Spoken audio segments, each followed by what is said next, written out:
Yeah, it's rewind time. Okay, so, remember Codename Kids Next Door? Of course you do. It was one of Cartoon Network's longest running shows, its pilot premiering on TV in 2001, and the show proper running from 2002 all the way to 2008. It lasted nearly a decade. Like, when it began, Johnny Bravo and Courage were still running, and K&D ended only 2 years before regular show and Adventure Time came on the scene. That's insane. If you ask me, this show was ahead of its time. Like, a lot of elements you'd find in modern animation, especially the popular picks, are almost all found in K&D. Whoa, it's a wacky, over-the-top Cartoon Network show with 11-minute segments. But there's a wild and deep overarching story, there's continuity, an adequate amount of lore and world building.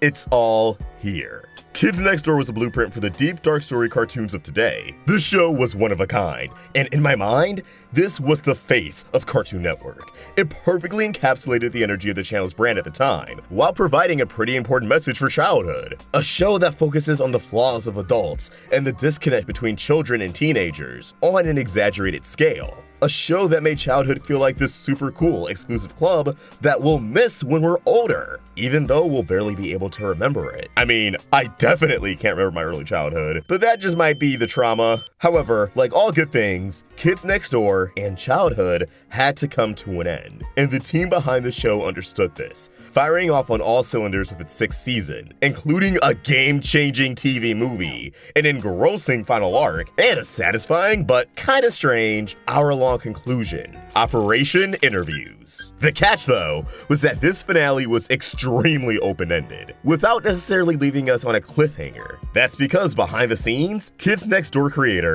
Tom Warburton, often referred to as simply Mr. Warburton, was planning more. He knew that this chapter was over, but these characters and the world naturally lent themselves to a new chapter. He wanted the characters to grow with the audience. He wanted a sequel series, Galactic Kids Next Door. You may have heard of it. This channel alone has brought it up numerous times over the years. But I don't believe anyone's made a video on what it is, and the story behind it in great detail. A glimpse of Mr. Warburton's vision was shared on the internet and didn't spread like wildfire. Because it was 2015, and animation discussion on the internet is much different from back then. Don't get me wrong, the animatic did pretty good for 2015, but if it happened today, I would argue we'd probably see the series happen. We would probably see something get greenlit. So let me break down all of it. Why the end of the original Kids Next Door was vague in some parts, why it was meant to spin off into something bigger, and the creator's attempt at making that something bigger actually something, briefly shaking up a smaller animation community. Welcome to Galactic Kids Next Door.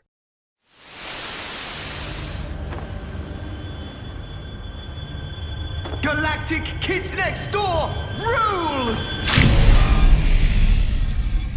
Nigel Uno, what have you done?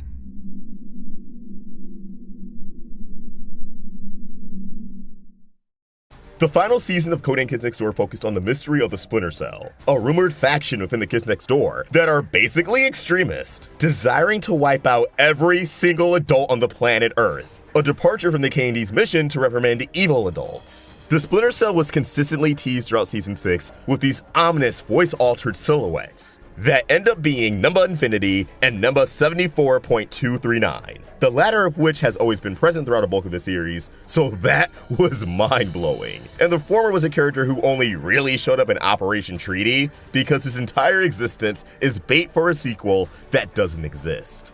Nigel Uno, I am your father.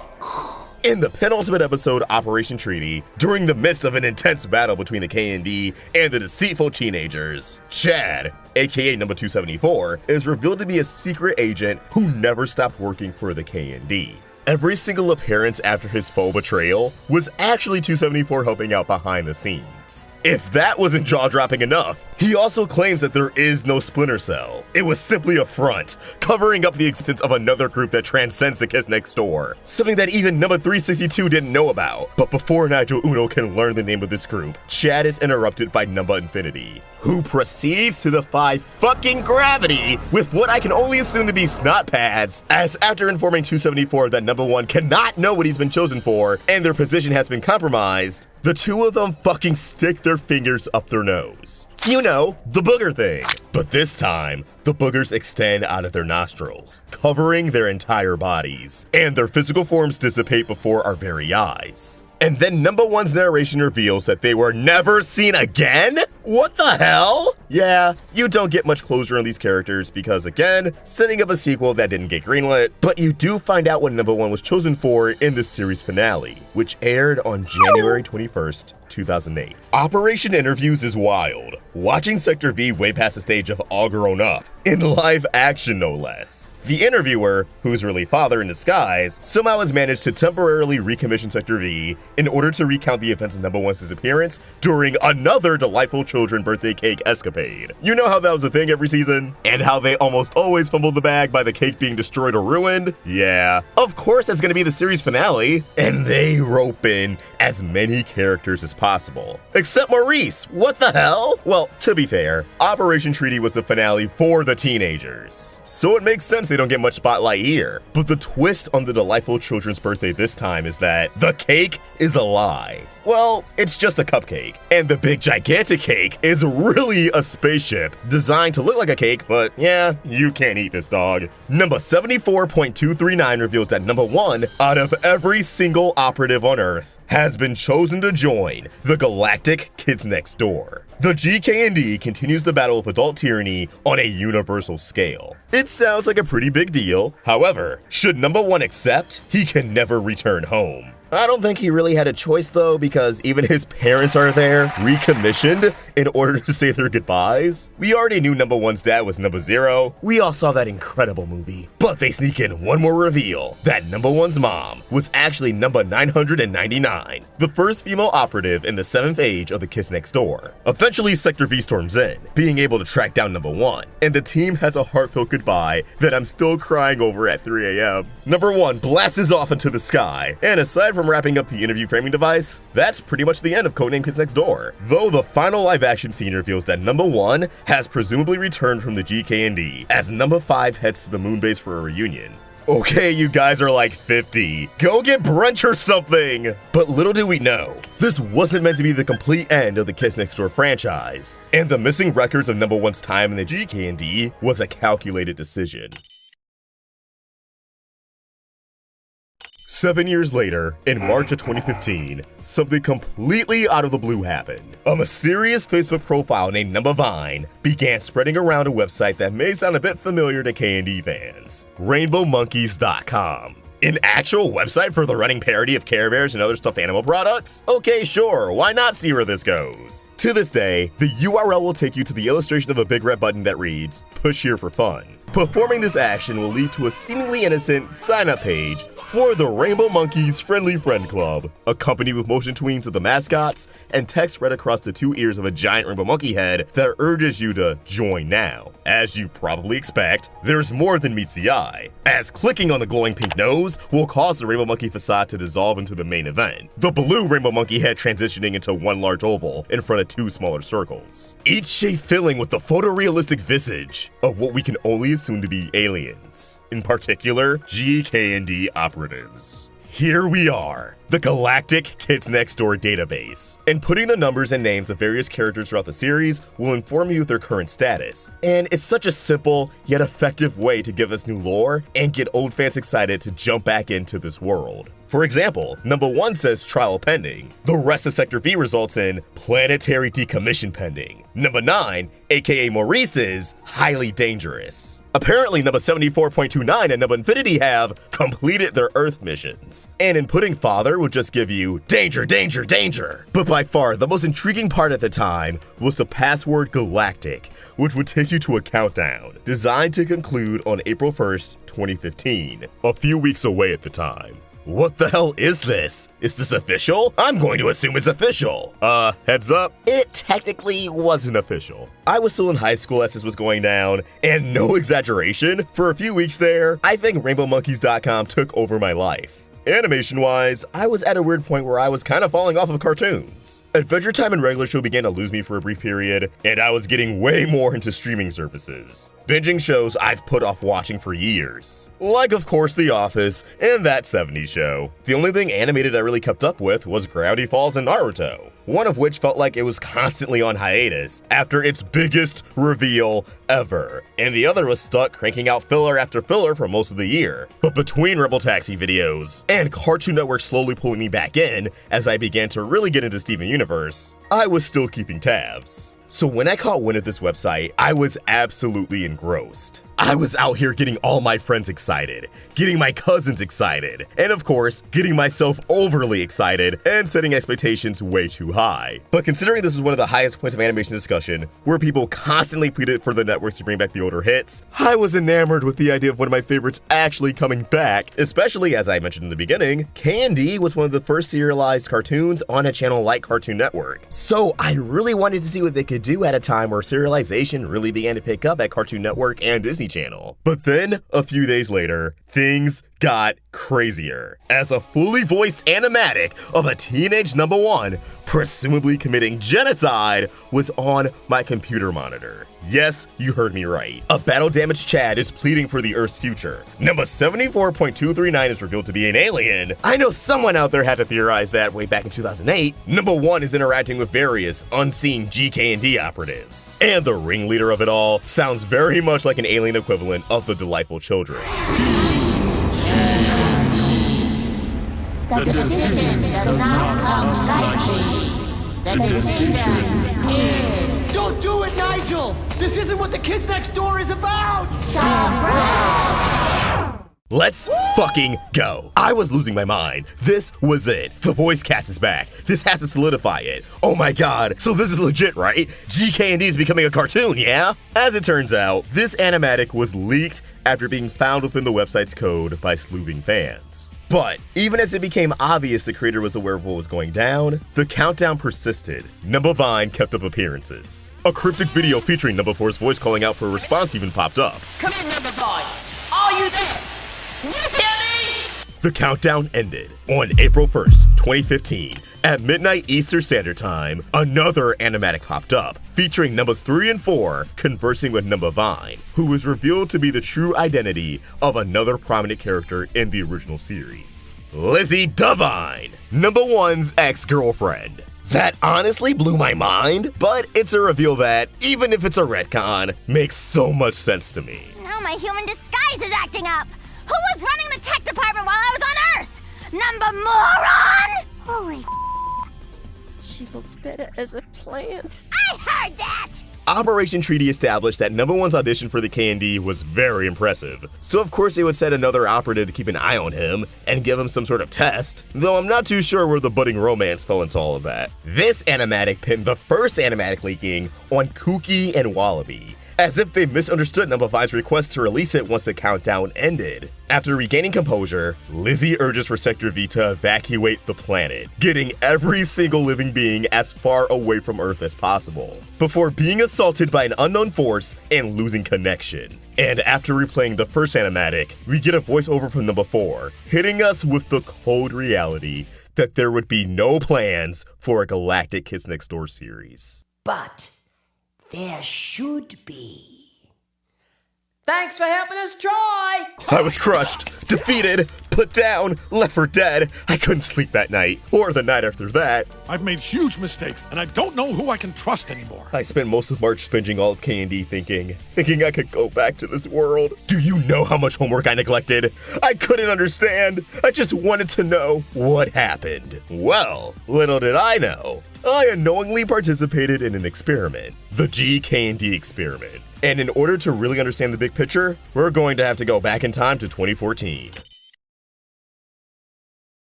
Mr. Warburton began to envision JK&D towards the end of the original series and pitched it a few times to Cartoon Network over the following years. But according to him, no one ever bet at the idea. But then, one day, a new idea hit him. Why not make a kind of guerrilla-style pitch? Just make something and not even say we did it. See what kind of reaction we get. And who knows? Maybe Cartoon Network would get excited. So he crafted that wonderful script, sat on it for a bit as he worked on other projects, and then, after finishing the pitch for a new show idea he was working on, Mr. Warburton emailed Candy director and storyboard artist Guy Moore. Hey, Mr. Moore. So, what you doing? Really? That's great. Want to do something fun, and most likely, in the long run, useless, but regardless, a fun experiment? He was in. Now here's the thing, if Cartoon Network doesn't want to make Galactic Kids Next Door, Mr. Warburton can't make it. End of story. He may have created these characters and this show, but legally, all of that belongs to Cartoon Network. So what happens to the series is ultimately up to them. That's just showbiz. Still, they took the risk and they went all out. After Guy Moore handled the storyboard, Mr. Warburton rounded up a portion of the beloved voice cast. Ben Diskin, Jason Harris, Dave Wittenberg, Jennifer Hale, and Cree Summer. And not only were they all aboard for this passion project, they were in for free. Same with David Guerrero, sound engineer and guitarist for the series. And the recording session went great. Mr. Warburton wishes he took pictures. But the authenticity of Kids Next Door didn't stop there. Dave Corder, editor on the original series, stepped in to compile the animatic. And for the finishing touches, musician Steve Rucker and sound effects expert Lou Esposito stepped in to work their magic. The animatic was completed, and it was fire. But how were they gonna get it out there? This is where everything really began to be put to the test. They created an entire alien alphabet, the Rainbow Monkeys website, and of course, the Numbuh Facebook profile. A personality that would go around Kids Next Door fan pages, posting cryptic images of hidden codes and clues that were largely ignored until Numbuh posted a picture of the Rainbow Monkeys website. The screenshot was in the browser, with the URL visible, and a bunch of bookmarks that made it obvious that this was Mr. Warburton, but you know, let's not worry about that. Fans showed up. People were invested. Word spread across all the little animated sections of the internet. Once more, animation discussion on the internet was a lot smaller than it is now. Fans figured out how to get to the countdown. They began to decipher the alien alphabet. The hype train was building. But then, 10 days before the big day, everything changed. Mr. Warburton was having pizza with his son's soccer team, going through his Facebook messages, when he reads a message that more or less says, OMG, LOL dude, no way. Just saw the Galactic Kids Next Door video. Okay, thanks. See ya, bye. And then his phone died. I'll let Mr. Warburton's words take over for the next part. I was in a total panic and had no way of finding out what was happening. When I finally got home hours later, I dove onto the computer and watched the madness unfolding. There, on YouTube, was our super secret video under the title, New Series Announced! And it was already approaching 100,000 views! After a bit of research, we discovered that someone had done a little digging and found the video just sitting in our website's directory, and then decided to put it up on YouTube. Granted, we hadn't thought anything like this would happen, so we didn't take the appropriate precautions. So it wasn't very hard to get into the website. And now operatives everywhere were losing their minds. Facebook, Twitter, Reddit, and especially Tumblr. They were exploding with cheers, theories, speculation, and even fan art. I sat up for hours, monitoring the insanity. Was I mad about the leak? Hells no! A hacker breaking in was so perfectly Kids Next Door! We couldn't have written a better script, but there was just one problem. The countdown was supposed to be the launch of the teaser. Now everyone thought it was leading to an official announcement of a Galactic Kids Next Door series, which it wasn't. So what to do? We couldn't have nothing when the countdown ended. So I did what any resourceful Candy operative would do. I wrote a script. The video was climbing fast, reaching over 350,000 views. It continued to spread beyond the animation corners of the internet, winding up on even a Kanye West message board. I mean, to be fair, with Kanye's love for animation, he's probably investing in a real-life mansion-sized treehouse as we speak. We even got big heapings of misinformation, which Mr. Warburton mentions in his blog, but I remember it firsthand. A phony GK&D Tumblr that would answer questions with the false promises of GK&D already being in the works, that it'll be darker and edgier, and we'd see the return of various characters. People claiming that they were working on the show. And of course, I believed it, like the sucker I am. the Kids Next Door fandom resurrected. Questions on the animatic grew by the minute. People didn't know if this was official, if these were the actual voice actors, if Mr. Warburton was involved, and of course, what was going to happen on April 1st. With less than 10 days left, Mr. Warburton and Mr. Moore decided to do the second animatic, which would serve to explain what happened with the initial animatic and let fans down gently. Once this installment was scripted and began the storyboarding process, Warburton rounded up Lauren Tom, D. Bradley Baker, Dave Wittenberg, and Gray Delisle Griffin, recording once more with David Guerrero at LA Studios, working against their own countdown. Quite the twist of fate. Dave Corder put it all together, having to take on both sound effects and music editing this time around, and they were able to finish the animatic one day before April 1st. As we approached April 1st, more and more K&D fans resurfaced, anticipating the start of a new chapter in the franchise. Of course, Mr. Warburton was crushed knowing this wasn't the reality of the situation. Uploading the video at the exact moment to avoid leaking again, they saw the number of site visitors grow. Hundreds upon hundreds of people arrived, and then the video went live. There are no plans for a Galactic Kids Next Door series. How I described my feelings towards the situation earlier is probably how fans felt. Disappointed, and kind of upset, even though we knew this relied on Cartoon Network. And hey, K&D fans didn't go out without a fight, creating a petition that reached 28,000 signatures, which, again, for 2015, not bad. Not bad at all. The petition is now closed, but the final tally was 68,511 supporters. And I have no doubts that if this happened today, the amount of signatures would absolutely blow this out of the water. But did Cartoon Network ever acknowledge this whole stunt? Did it capture their attention at all? Well, let's once again look at Mr. Warburton's words for the aftermath. Yes, some folks at Cartoon Network did take notice, with a couple helpful hints dropped by me. And we talked a bit, and there was some chatter about bringing up GK&D in some meetings. I mean, there are definitely some pro-K&D operatives still at Cartoon Network, but after a long wait, I received this. Sorry to say that sadly, there isn't interest in doing more K&D at the moment.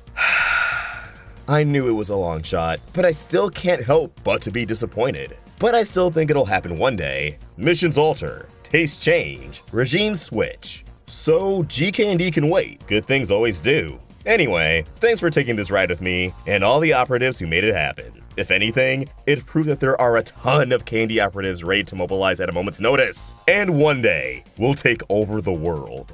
So, now that it's been quite a bit of time, let's be honest and ask the question, will Galactic Kids Next Door ever happen?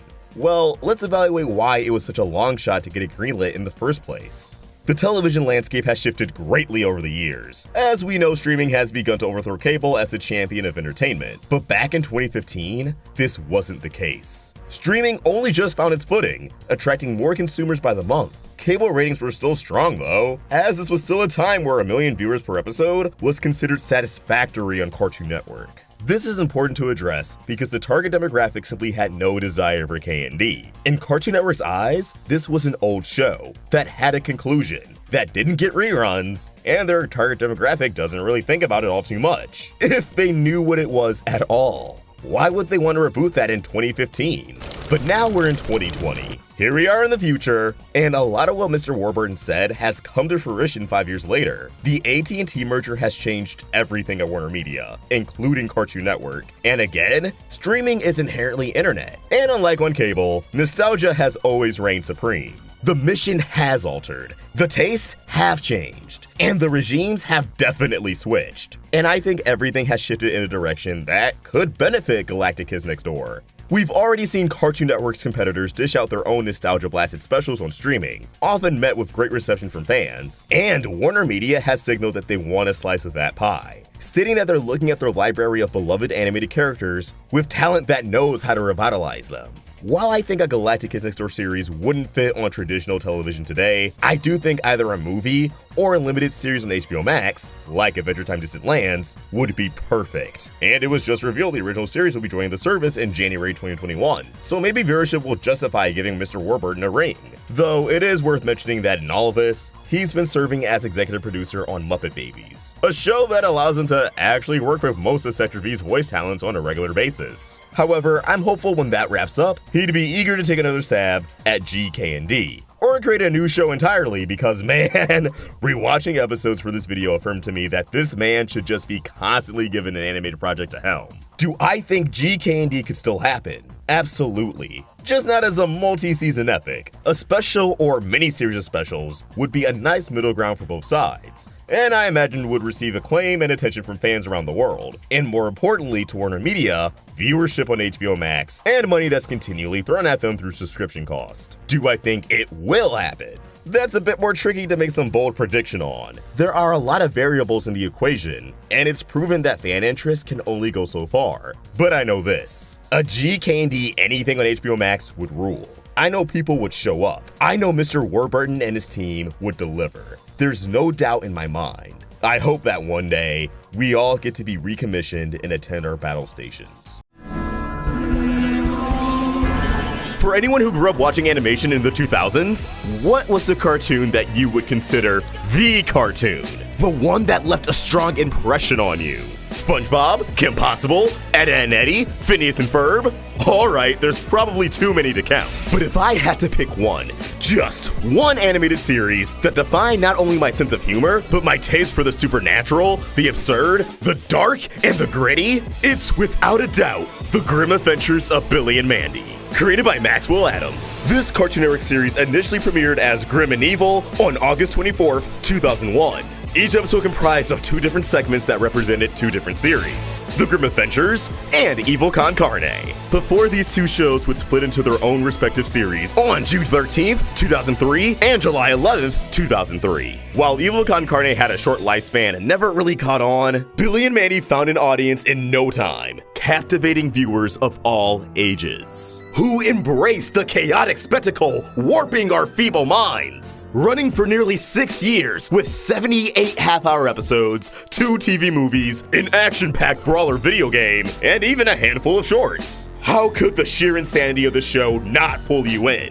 Brownies that raise the dead? A giant singing alien brain? A sinister, charismatic jack-o'-lantern-headed prankster and his army of pumpkins. All of that is just season 1! Billy and Mandy doesn't get enough credit for the weight it pulled. That's not to say it doesn't get any love. It certainly does. But I feel like it's not recognized for being a flagship title, in the same vein as the Powerpuff Girls, Ed, Edd and Eddy, Adventure Time, or Regular Show. Animated series that are regarded as saviors of the network. When really, The Grim Adventures of Billy and Mandy was just as much of a game changer. Courage the Cowardly Dog set the stage for horror elements and intrinsically dark stories to be present in Cartoon Network productions. But Billy and Mandy took all of that and perfected it. With the Grim Reaper himself serving as a titular character, the show never downplayed the concept of death, or shied away from exploring the various circumstances surrounding it. In layman's terms, shit got violent. Like, really violent. It was casual though, you know? Unlike Courage the Cowardly Dog, I wouldn't say Billy and Mandy was ever scary, but it was certainly shocking. Not to mention, the bizarre comedy did a great job of balancing things out.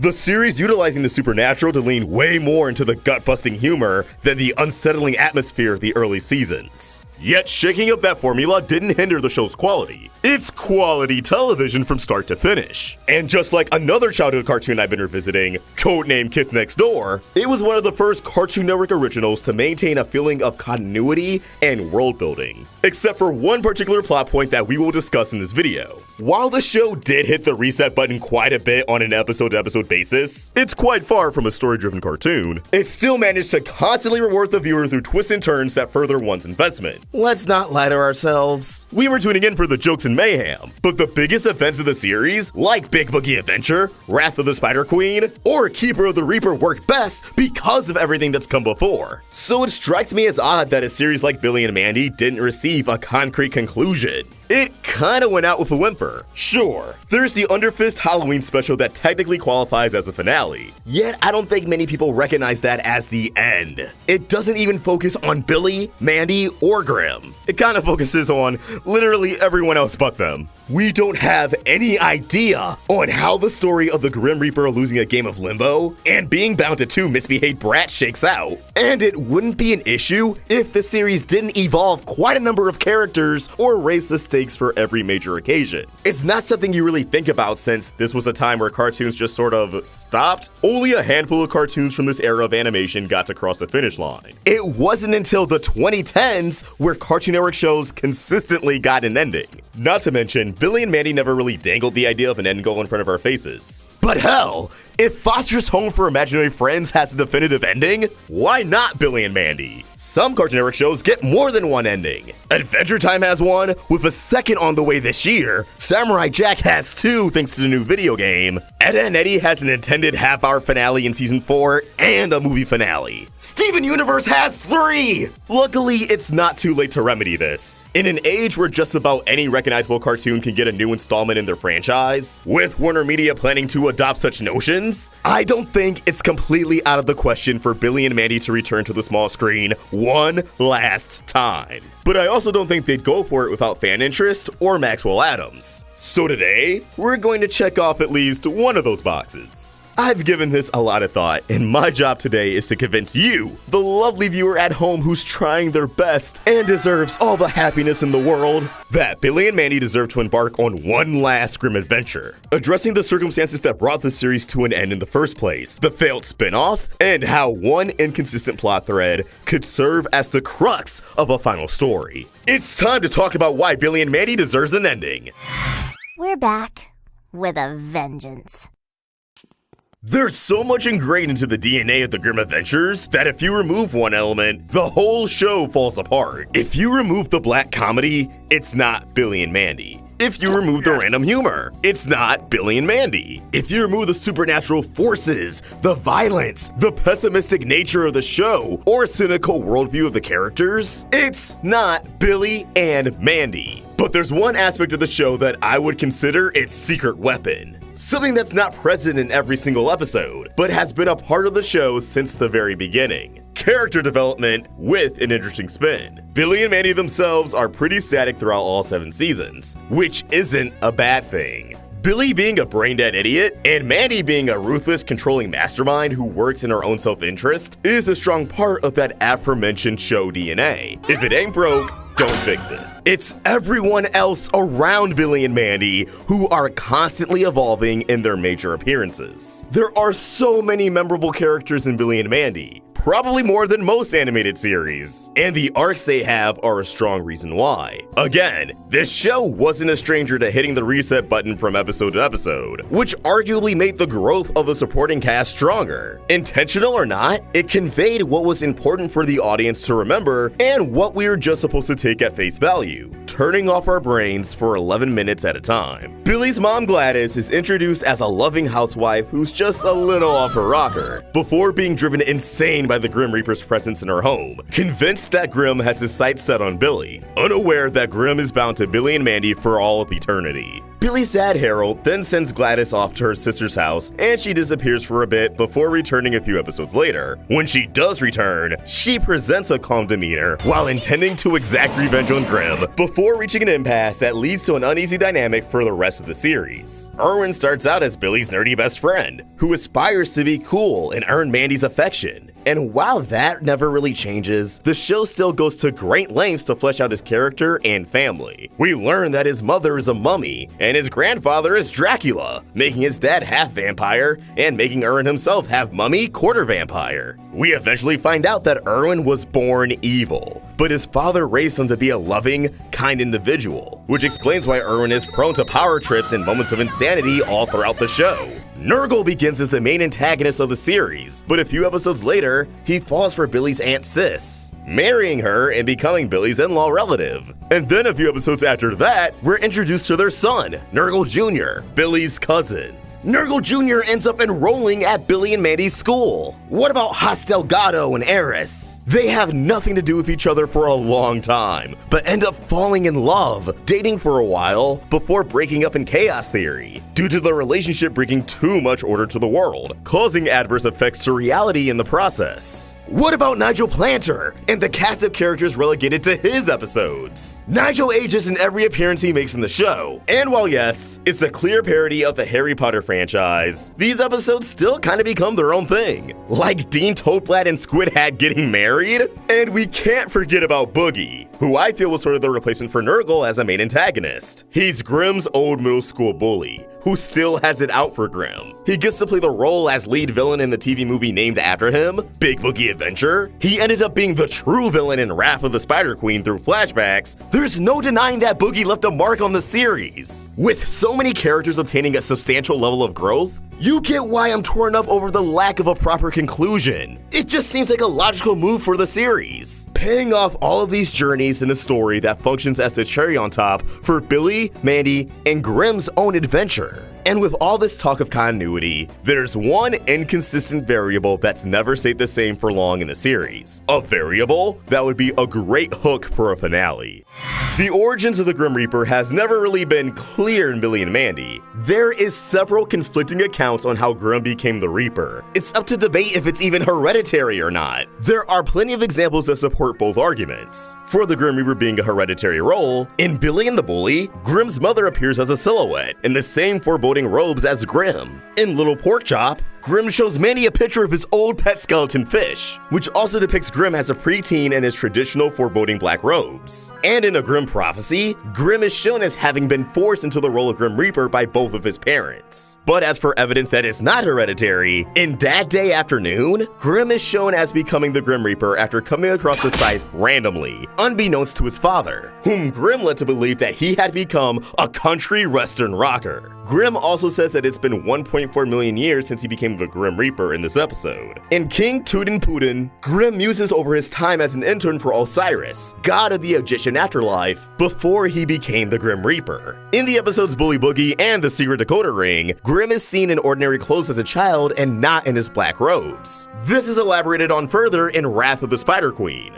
137,000 years prior, Grimm was elected role of the Grim Reaper by his classmates after they witnessed Grimm standing up to Boogie, which featured a display of his supernatural powers with the scythe. Now, I don't know about you guys, but I think this could be spun as a perfect mystery for a finale. Grimm's inconsistent backstory could set the stage for a fun revelation that would be more than just a retcon. But let's put a pin in that for a sec and shift gears to a question everyone has about their childhood cartoons. Why did it get canceled?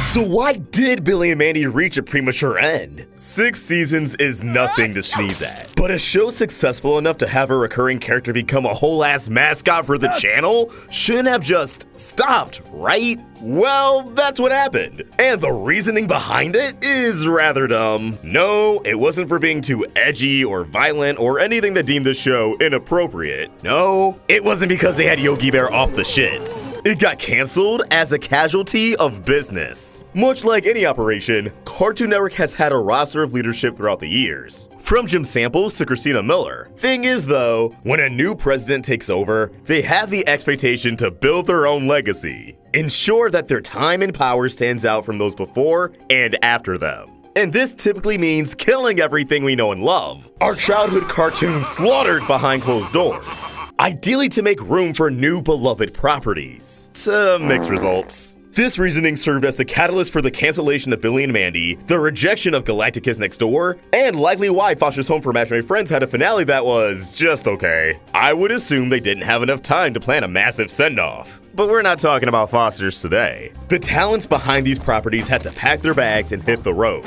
Did you leave Cartoon Network because of the CN Real stuff like everybody else, or was it just like anti deal? No, I mean, I left for the same reason as everyone else, in that they basically made me leave. Oh no!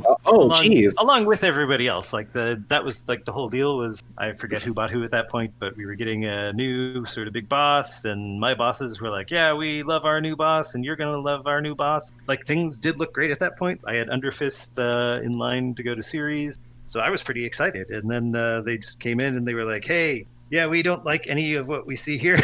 Oh man. And I was like, what's going on? And then my bosses all got, who said that these bosses were great, they all got let go, and I was like, ugh. Oh no. And then Craig and Gendy left, and I was like, man, I'm not sticking around. Now, to be fair, Stuart Snyder's legacy is actually far from a dumpster fire. Contrary to how the internet portrayed him during his time as Cartoon Network president. Yes, he caused CN Real. Yes, the timing of his service probably caused Chowder and Flapjack to be cut short. But not only did CN Real barely last a year, but can we really hold it against the guy when the network bounced back with Adventure Time, Regular Show, Gumball, Star Wars The Clone Wars, and so much more? All under his leadership.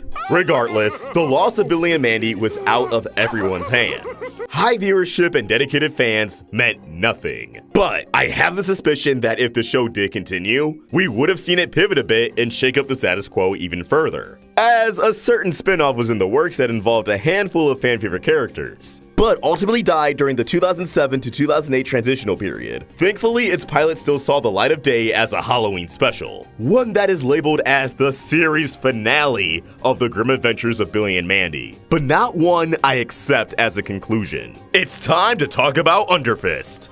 Underfist Halloween Bash is a backdoor pilot special that premiered on October 12th, 2008. Picture the Avengers, but just a smidge lamer. With Irwin, Haas Delgado, General Scar, and Fred Burger. And Jeff the Spider. I can't believe I forgot Jeff! The idea of the series was that this ensemble would be employed by Billy, Mandy, and Grimm to take on the supernatural forces that plague the world, from Endsville to the ends of the earth. The pilot, Halloween Bash, sees the origin of Underfist as Irwin, who's pretty down bad, is tricked into unleashing an army of demonic candy warriors and the true antagonist of the special, Bun Bun, who's kind of just an insane marshmallow rabbit who meets a gruesome end. It's awesome. Things quickly escalate into Haas and Scar kicking ass. Fred Burger does Fred Burger things, and Irwin ends up becoming the MVP as his status as a half mummy and the powers that lie within him, which obviously conflicts with Haas's presence of the team as he's a monster hunter and is actually terrified of them because of childhood trauma. But there's a happy ending, of course. Irwin gains the respect of his weird-ass peers, and they end up on a note of Underfist embarking on more adventures that we never get to see because Maxwell Adams' contract with Cartoon Network expired, and instead of renewing it, they basically made him leave, which kinda sucks, because looking at what they had planned for the show, it looked like a really fun time. The credits feature concepts for numerous stories, but only the first two were confirmed to be intended episodes of the spin-off. Underfist vs. the Dinosaurs, and Underfist against the Astro Vampires. Underfist vs. the Dinosaurs would have introduced two antagonists for the series, Naughty Eris and Nice Eris. Still heartbroken from her relationship with Haas ending in the Billy and Mandy episode Chaos Theory, Eris's heart splits into two, alongside Eris herself. From there, Naughty and Nice Eris would lead an army of dinosaurs determined to prevent their own extinction, a situation that demands Underfist to travel back to prehistoric times in order to defeat them. A detailed character biography of Naughty and Nice Eris can be found on one of the few pages of the pitch Bible to be released, alongside a spread of other villains. Nice Eris would strive to be the perfect girlfriend, but would only come across as a micromanaging obsessive stalker, the embodiment of smothering with love. Naughty Eris would be the stereotypical bad girl, listening to music too loud, talking back to authority, and maintains a horrible sleep schedule due to staying up all night eating ice cream and playing video games. In other words, she's the original e-girl. Another villain worth mentioning is the one who seems to be the main antagonist, Lord Malefactor, who seems as if he'd be largely shrouded in mystery. Malefactor would be the one responsible for opening up the portals to the underworld. While not much is known about his nefarious end goal, apparently he wants to vampirize the entire world, so I assume Dracula would naturally get roped into things, which makes sense as Irwin is the main character of the series. Now, my issue with the Underfist Halloween Bash special as a series finale for Billy and Mandy is that, again, Billy, Mandy, and Grimm are barely relevant to the special itself. It's great to have the standout characters embark on adventures of their own. It's not great for that to supplement an actual conclusion. It sucks because there are a lot of Billy and Mandy characters that cameo in Underfist, but they don't really do anything. A true finale would incorporate all the characters we've come to know and love in creative ways, giving them their spotlight without detracting too much from the story at hand. A true finale would leave us off on a note where, even if we don't see what happens next, we're still content with the idea of never seeing another installment installment in the series for as long as we live. Counting Underfist as the series finale of Billy and Mandy is like counting the Alka Files as the series finale of Phineas and Ferb. Yeah, it was the last special to air on TV in 2015, but it was a backdoor pilot that does nothing to cap off the series. Granted, at least Phineas and Ferb did have an actual finale that aired a few months beforehand, but you know what I mean. However, the process of making this video got me thinking. I suspect Maxwell Atoms had a plan with Underfist. Working on 2 series at the same time would not have been a foreign concept for him, so I don't doubt it would have complemented the Grimm Adventures quite nicely. If anything, Underfist could have been the companion series that Evil Con Carne failed to be, especially when its roster is composed of characters that the Billy and Mandy audience were invested in. Speaking of which, back to what I said a little bit ago about Billy and Mandy having to pivot if it continued alongside Underfist. With Irwin and Haas gone, Billy and Mandy loses 2 pretty prominent characters that have left their mark on the series, at least on paper. For all we know, Underfist could have remained as a series of hour-long specials, only premiering 2 or 3 episodes a year. That would allow for all the Underfist crew to remain in your average Billy and Mandy episode, making the fourth wall references to the spinoff because you know that's exactly the kind of joke they would crack, and breaking off into their own Underfist adventures for special event occasions. In a world where it did wind up as a weekly half-hour series, however, it'd be strange to have those characters exist in both shows, more so, both of those status quos at once. Would that force Billy and Mandy to replace the roles of Irwin and Haas with characters like Nurgle Jr. and Dracula? Would we keep Billy and Mandy in school? Or would the show lean more into them tagging alongside Grimm as he tackles his day-to-day duties? Billy and Mandy never had a shortage of unique stories, so while I don't think removing any characters that aren't these 3 would impact its quality, I do believe the team behind the show would have still shaken things up on a larger scale than we're used to as a result. The true potential of these 2 series coexisting is, of course, crossover events. Billy and Mandy always threw in random cameos and Easter eggs whenever they could. You can tell it's something Maxwell loved doing. I mean, how can we forget the Grim Adventures of the K&D? Or the fact that Numbuh 3 becomes the Grim Reaper in Big Boogie Adventure. You know, for a limited time, but it still happened. I couldn't see Grim Adventures or Underfist doing their own thing entirely, especially when Billy, Mandy, and Grimm play a role in employing them on missions. I suspect that if things worked out, this would have been Cartoon Network's chance at the MCU before the MCU even took off. Billy and Mandy have their own zany episodic adventures, but Underfist was poised to have somewhat of an ongoing mystery with the portals to the underworld. Imagine over the course of a season, the escapades of Underfist leads them to a supernatural force that's so powerful, they simply cannot overcome it on their own. So what do? Bring in Grimm, Billy, and Mandy, of course, giving us an insane crossover extravaganza that results in some sort of shift in the status quo for both series. Why wouldn't they have gone for it? From a viewership standpoint, it gives people a reason to keep up with both shows. Kids would have tuned in. From a creative standpoint, it allows the team to do something new, while also retooling the franchise in a way that brings it back to its roots in grim and evil. Nevertheless, Stuart Snyder killed the franchise, so I guess we'll never know. As discussed on the Pizza Party podcast, Maxwell Atoms is open to the idea of either Billy and Mandy or Underfist getting some kind of installment in the future. And it wouldn't hurt to inform HBO Max that you're interested in some kind of revival. Personally, I believe the only sort of revival should be one that, again, properly concludes the series. Like Hey Arnold the Jungle Movie, or to a similar extent, Samurai Jack Season 5. Though I'm not sure we need an entirely new season. And the beauty of it is, this hypothetical special doesn't need to just conclude Billy and Mandy, but conclude the Grim and Evil franchise as a whole. Billy and Mandy, Evil Con Carne, Underfist, though only one of these truly got to be a full-length series, I think it'd be nice to bring all these characters back together, giving us an insane, horrifying, action-packed journey that you can't find anywhere else. And while I'm sure Maxwell Atoms could come up with a phenomenal story all on his own, I have some ideas that I would love to spitball. First off, I don't believe the art style should change, at least too much. And I'm not saying this because of infamous reboots like the Powerpuff Girls or Ben 10. Nice sign, edgelord. I'm saying that I personally would rather have a new installment that replicates the art style of the original series rather than switching things up too drastically. Take Invader Zim and the Florpus. I love this special. I honest to God hope we get more.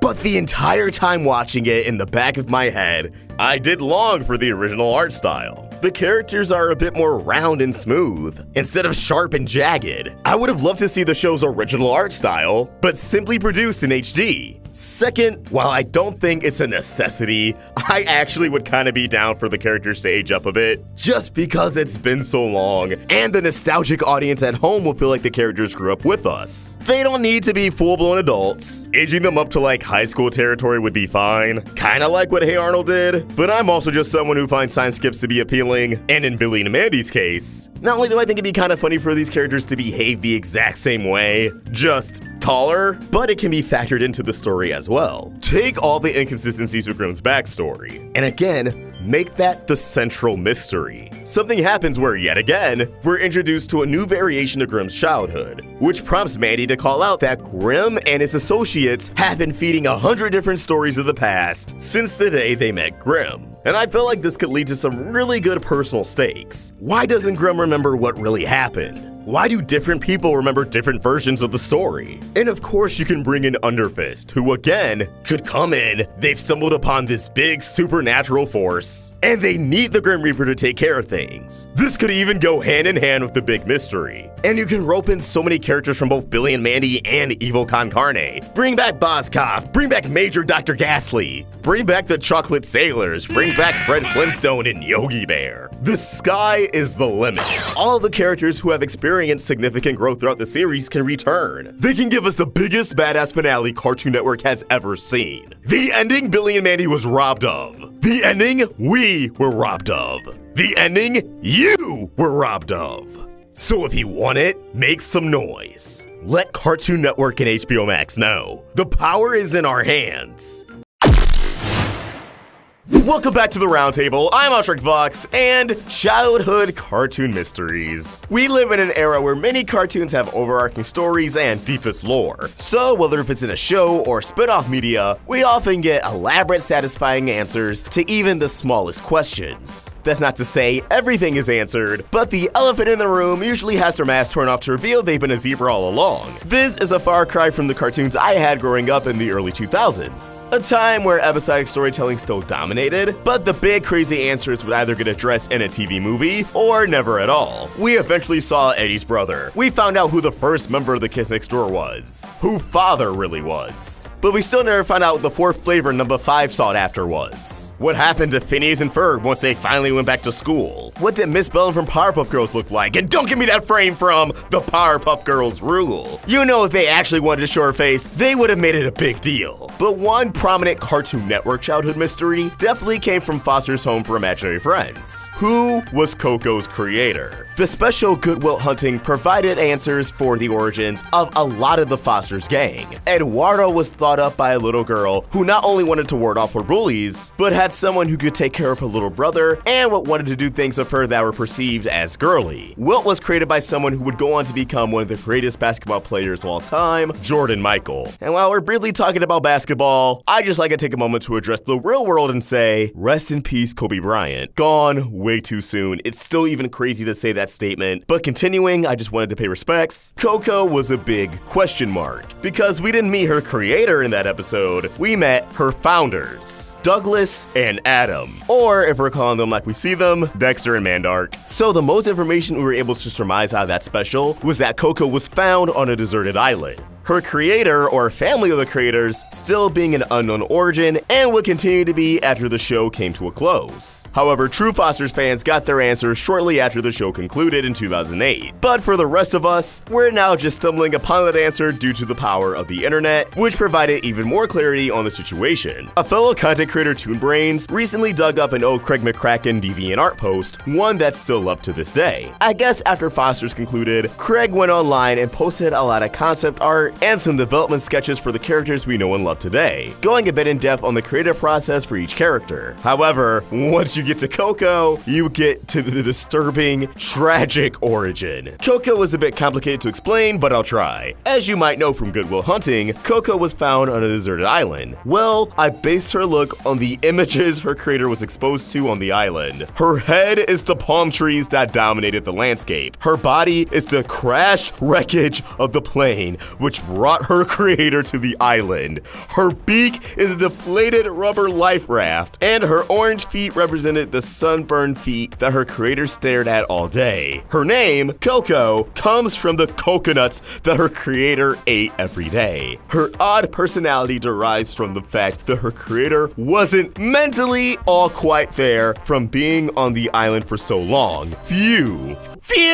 Jesus Christ, what the Coco is the physical manifestation of trauma, of an extremely bleak and desperate situation. A young girl being stranded on an island. And considering we know how easy it is to create imaginary friends when you're younger, not even really a preteen, we're talking about someone who's incredibly young, which is disturbing to say the least. And that certainly adds up as to why everything Coco says, well, just sounds like Coco to us. Because Coco's creator was, well, a bit cuckoo. However, a common perception was that this creator passed away on the island. But then the big man himself, Craig McCracken, stepped in to clarify that was not the case at all. Replying to Toon Brains, Craig McCracken stated, "I didn't mention anything about final days. Perhaps Coco's creator was eventually rescued from the island, and Coco simply decided to live there alone. She's an odd bird. I wouldn't put it past her." Well, Mr. McCracken, you're insanely talented, but I wouldn't put it past you to lie to us at this point. Trying to soften the blow of such a disturbing, tragic story, having a little bit of buyer's remorse. All jokes aside, the girl was fine. We should take the creator's word she was likely rescued, and maybe Coco either ran off or was left behind or could have come along. Maybe when her creator was rescued, the pilot and any team was like, please get on board. Is there anyone else? Oh my god, what is that? Fly, fly, fly! And Coco was stranded on the island until the dweebs found her. But if you want to add another layer of heartbreak, this perfectly explains why Coco's prominent ability was to lay Easter eggs full of any item needed in any given situation, if not just random items for miscellaneous purposes. She's only able to do so because her creator, again, was very desperate. Perhaps she was holding out for Coco to hatch a life raft or just another form of sustenance to survive, something that was beyond coconuts. Coco was ultimately intended to be her savior, but Coco wasn't able to provide to that extent. It was only over the years of her being at Foster's that she was able to master her abilities to hatch more insane objects over the years. Who knows, maybe Craig McCracken will elaborate even further, or maybe he'll just want us to move on with our lives. Who's to say? I missed that. What's it called? It's called a sextant, an astronomical instrument. Ed, Edd, and Eddy, one of my favorite animated series of all time, is full of immortalized cartoon mysteries that likely will never see an official answer, as we'll likely never see another Ed, Edd, and Eddy special or revival of some kind, unless the creator, Danny Antonucci, decides to return. And if he didn't, come on, would you want an Ed, Edd, and Eddy reboot? These mysteries include what's under Double D's hat, where are their parents, what do they look like for the arms we've seen for two of them? And who could forget? Is Plank like low-key alive? If you want to believe the Cartoon Network extended universe of crossovers and promos, he's actually an alien. But I would argue that the biggest mystery is one that we actually can figure out a satisfying answer to. The mystery that kicked off the trio's final story in the television movie Ed, Edd, and Eddy's Big Picture Show. The elusive scam that went horribly wrong, severely injuring the kids of the cul-de-sac while sustaining immense damages to the neighborhood itself. Despite igniting an intense rage inside the kids of the cul-de-sac, we are clueless to what exactly this scam was. However, with enough context clues, I believe we can piece together a logical conclusion. Although I am biased, since this conclusion is a theory that I subscribe to since way back when in the mystical year of 2009, little middle school Kevin. With all that said, let's dive in. Now, since it utilizes slapstick to its absolute fullest, Ed, Edd, and Eddy is no stranger to destruction. Lest we forget the cardboard city, the amount of effort everyone put in to get a quarter that was stuck to the ground with a wad of gum, or the giant water slide that Eddy built because he wanted summer to last forever, trying to scam everyone out of their time and subscribe to the notion that fall is not yet here. Which, Eddy, what did you expect when people didn't show up to school? Perfect attendance records, Eddy! You get the idea. Things break all the time, and usually it is with with a bang. Yet right off the bat, the big picture show lets you know that this time was different. The almost constant but charming musical score that you can recognize anywhere, it's gone. We're introduced with absolute silence. Until more and more, we follow a very telling and very disturbing trail. One that is incredibly detailed on the Ed Edd and Eddy fandom wiki. Seriously, I went through the trouble of writing my own shady little description just to find this novelization. I don't even think the writer's room was this in-depth. Cartoon fans and their talent in any single aspect knows no regards. The scam. This was probably Eddy's greatest scam in his point of view ever. Apparently, it was a prank as well. The scam has not been released yet and probably never will. It is implied by Eddy that the scam involved a machine that was designed and built by Double D. He used this as a way to blame Double D for the result of the scam. If a machine was built, it was made of or involved balloons, black paint, oil, toasters, boxes, bear traps, mouse traps, bowling balls, oven mitts, bags of cement, fake teeth, hats, some of Eddy's records, bricks, a TV, something sharp, and many other things. And for some strange reason, an ice cream truck. And apparently buttons that activated the scam or machine. A red button caused destruction when it was pushed by Eddy. The stand appeared to have Eddy's face on the sign, so it probably meant the Edds were doing something that had to do with themselves. The Edds, more specifically Eddy, believed that they would make high profits, but they were completely wrong. Eddy then pushed the red button that apparently overloaded the machine that caused the destruction. After the red button was pushed, something went horribly wrong. The machine most likely overloaded when the buttons was pushed, and many objects were scattered across the lane. These objects were probably responsible for the lane's destruction and the kids' injuries. The fences were broken, a tree fell and crushed the scam stand. A water pipe came out of the ground, a canoe lay in someone's yard, the back of someone's house was damaged, and an ice cream truck lay on its side after it apparently skidded out of control. The most likely conclusion is that the machine somehow injured the kids when it went into overdrive, and apparently exploded, causing further injury and damage. Aftermath. The kids suffered serious injuries. All received severe bruising. Kevin was severely bruised, burned, and his shirt and hat were ripped. Naz somehow went completely naked, possibly because her clothes were covered in black paint or oil, since her outline is on the fence made by the paint or oil, and forcing her to take them off, and had to wear a box, which was broken in two, and a majority of her hair was shaved off. Johnny has a mousetrap on his finger, a clothespin on his neck, fake teeth on his left arm, and a bear trap on his head. Ow! God, every time I just think about that, every time I look at that, just wince in pain. Oh my god.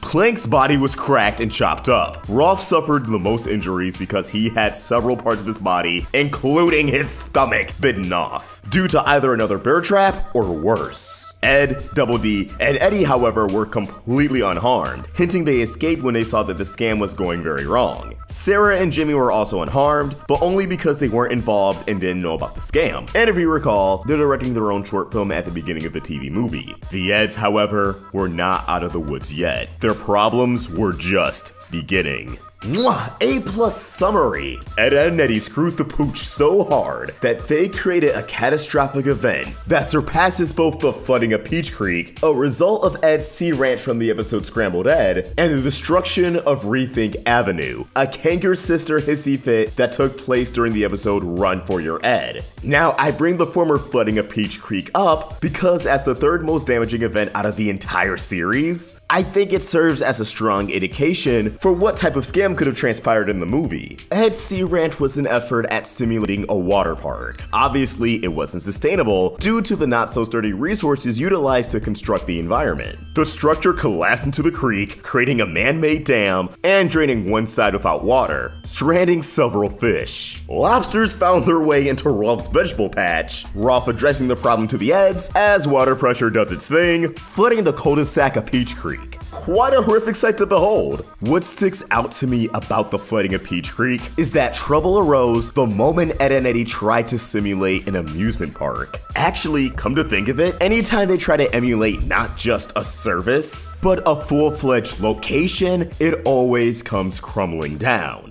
So when examining the movie scam, I don't believe a machine was the sole culprit or even the main attraction. I believe it was a factor, but I don't believe the scam itself was Ed and Eddy's mysterious brand new sci-fi machine. This takes me back to a theory I heard way back when, in the year of 2009. It had to have been on either Toon Zone, if anyone remembers Toon Zone, or the 3 Eds, if anyone remembers the 3 Eds.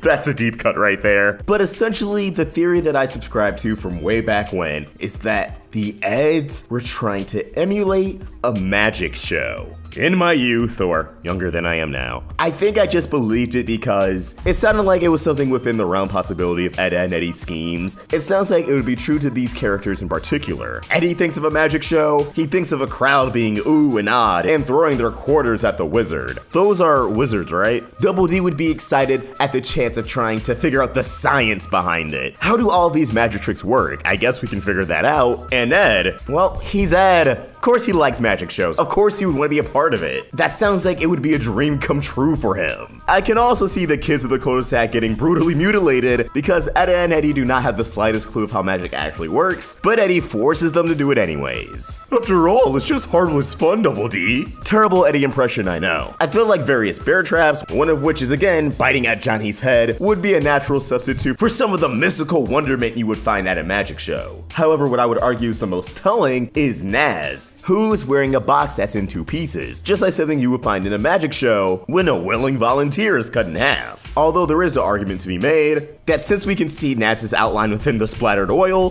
that she's only wearing the box as a form of cover-up and protection. I would argue that that can still be true even with her as the volunteer of the box. For example, maybe they used the oil because Eddy and Ed assumed, oh, oil will be easier to cut the box in half, but we'll figure out a way for Naz to not actually be hurt. So when the scam went wrong, Naz got hurt, she got covered in oil, but because her clothes were then ruined, she just put the box back on as a temporary cover-up. However, the explanation of a magic show doesn't entirely answer the canoe or ice cream truck, and it doesn't really line up with what I said about the Eds trying to simulate an entire environment, which is why I believe the magic show could have actually just been the first piece of the puzzle, and that the scam itself actually reflects not just the destination of the film, but draws parallels between Eddy and his brother. Tell me, where would you usually expect to find magic shows? At either a carnival or an amusement park, though to some, that could just be chalked up to same difference. But look where the film takes us, to outside the trailer belonging to Eddy's brother at the amusement park he works at. Because Eddy's heavily into scams, it can be inferred that the duties entailed to Eddy's brother is likely running carnival games, which we all know scams people out of their money and time. The Eds transform the lane into a full-blown carnival, multiple attractions and stands. The hypothetical machine could actually just been a fortune-telling machine. Maybe it wasn't an actual machine, but maybe Eddy or Ed inside a contraption made by Double D. Something that gives an illusion of a fully functional, robotic fortune teller. And that the state of Johnny, Rolf, Kevin, and Naz aren't just a result of one attraction going awry, but the entire carnival, the entire amusement park going down in one fell swoop. Is it because amusement parks have rides? Is that the difference? That's the difference, isn't it? But then what about Ferris wheels?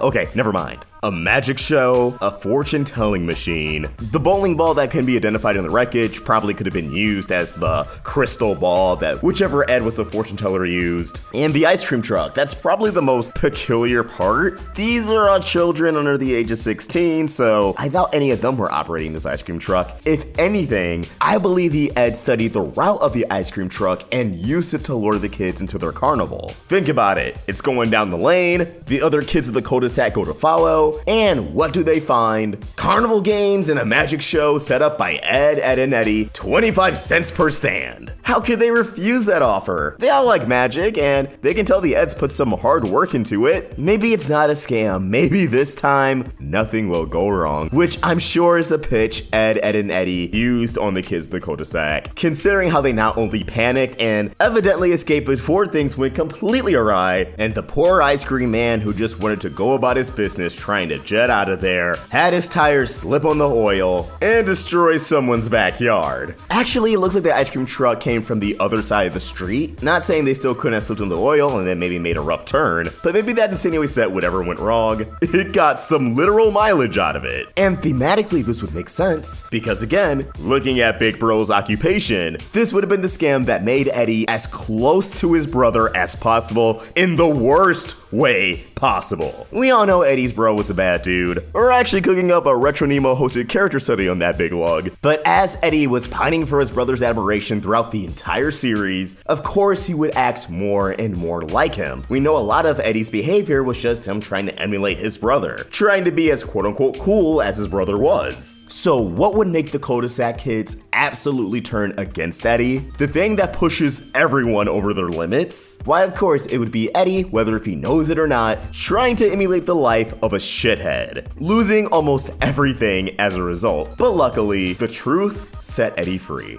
Unidentified shadowy figures are recorded inside the Cartoon Network complex. The outline of their cranial structures does not seem to be human in shape.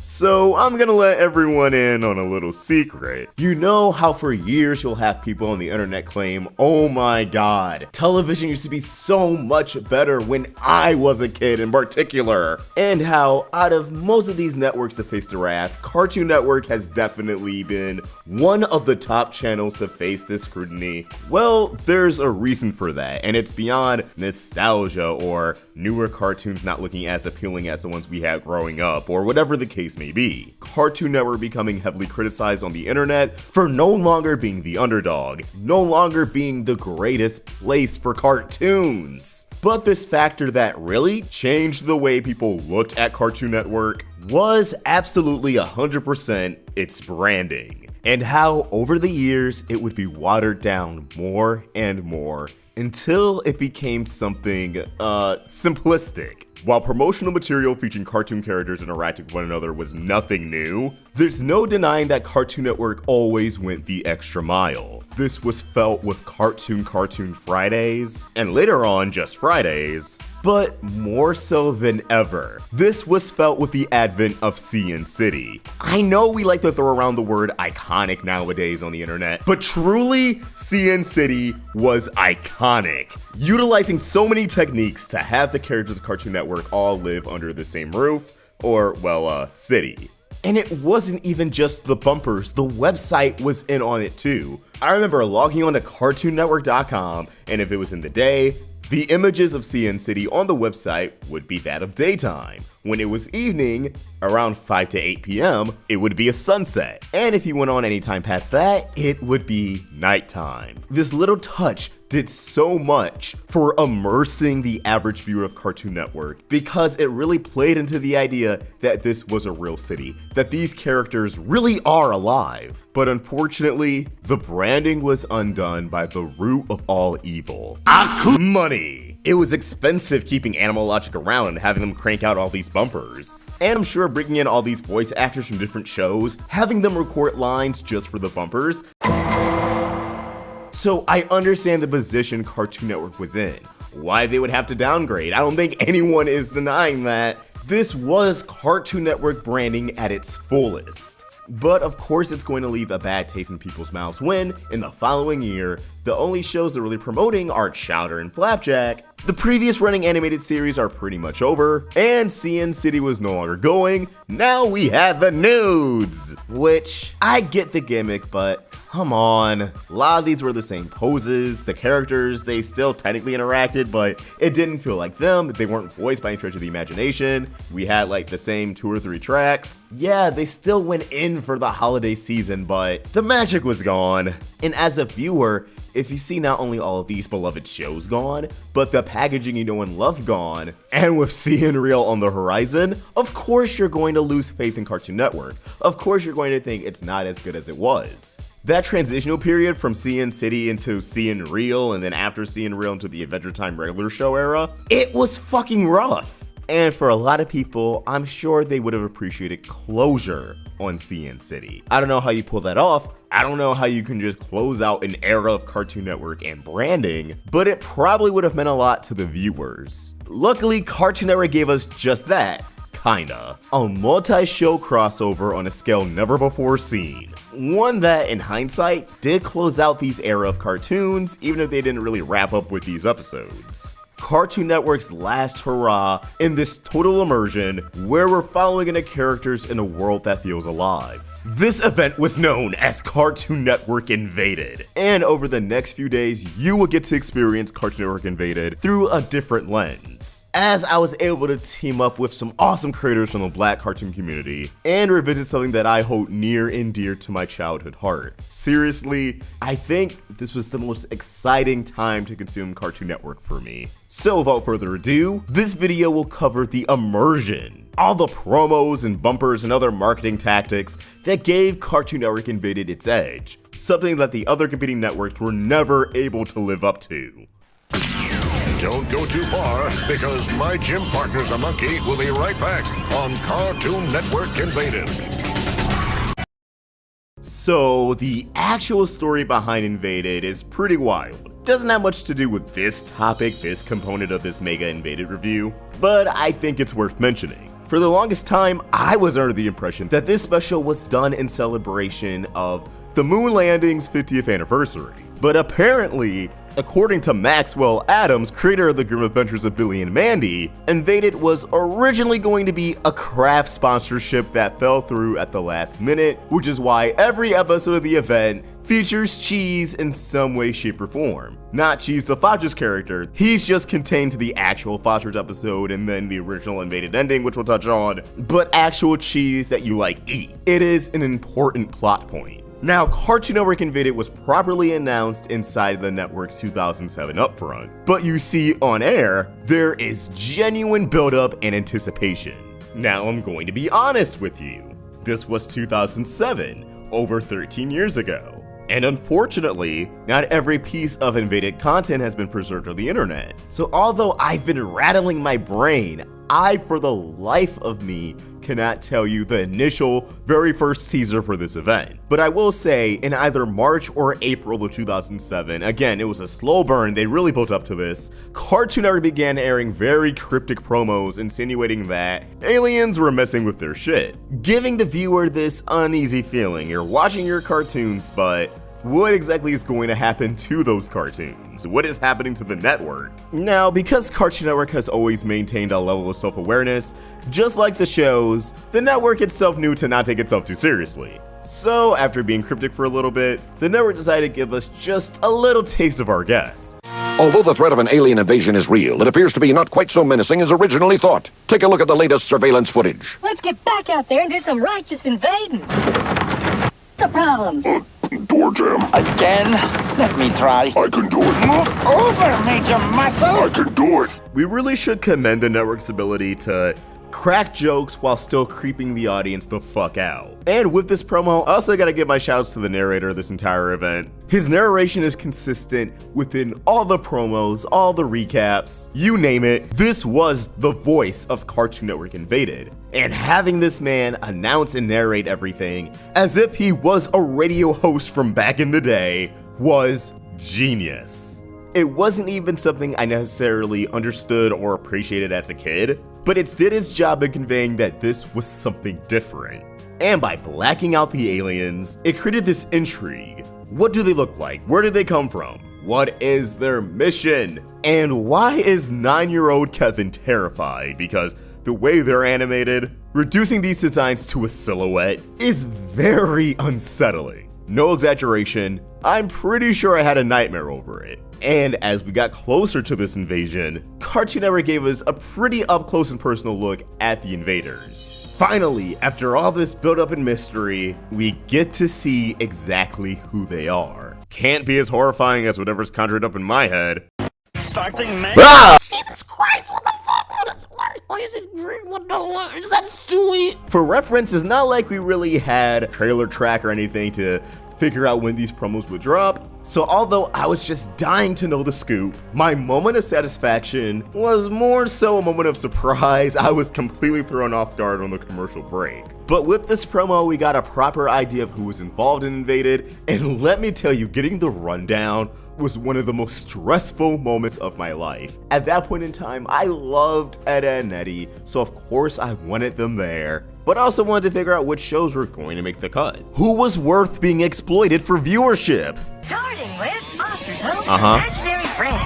Yes! Ed, Eddy, but you Yo!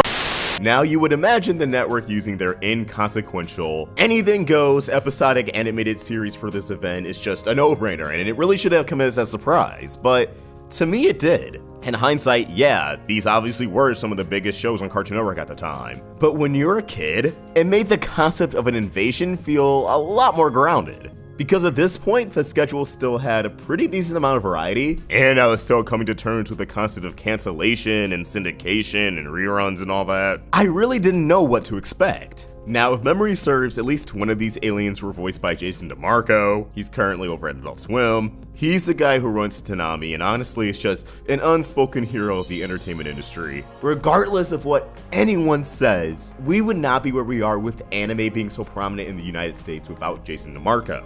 I feel as if a lot of music and voices would have gone unheard. The dude's a visionary, could not give him enough credit. Don't go anywhere. Foster's Home for Imaginary Friends will be right back on Cartoon Network Invaded.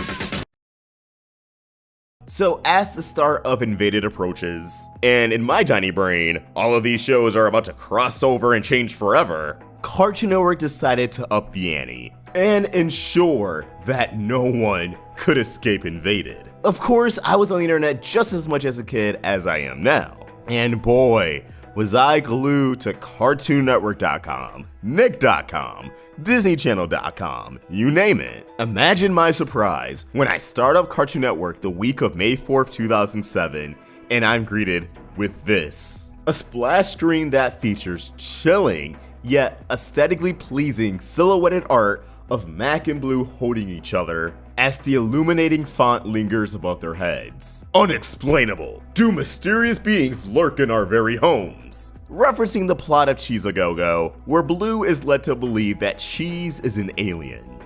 And yeah, this carried on week from week. If you went on CartoonNetwork.com before it took you to the actual site, you would be dealt with one of these bad boys. Mysterious. What strange creatures are taking over the cul-de-sac? Shocking. Watch as Adam comes face to face with something that's not human.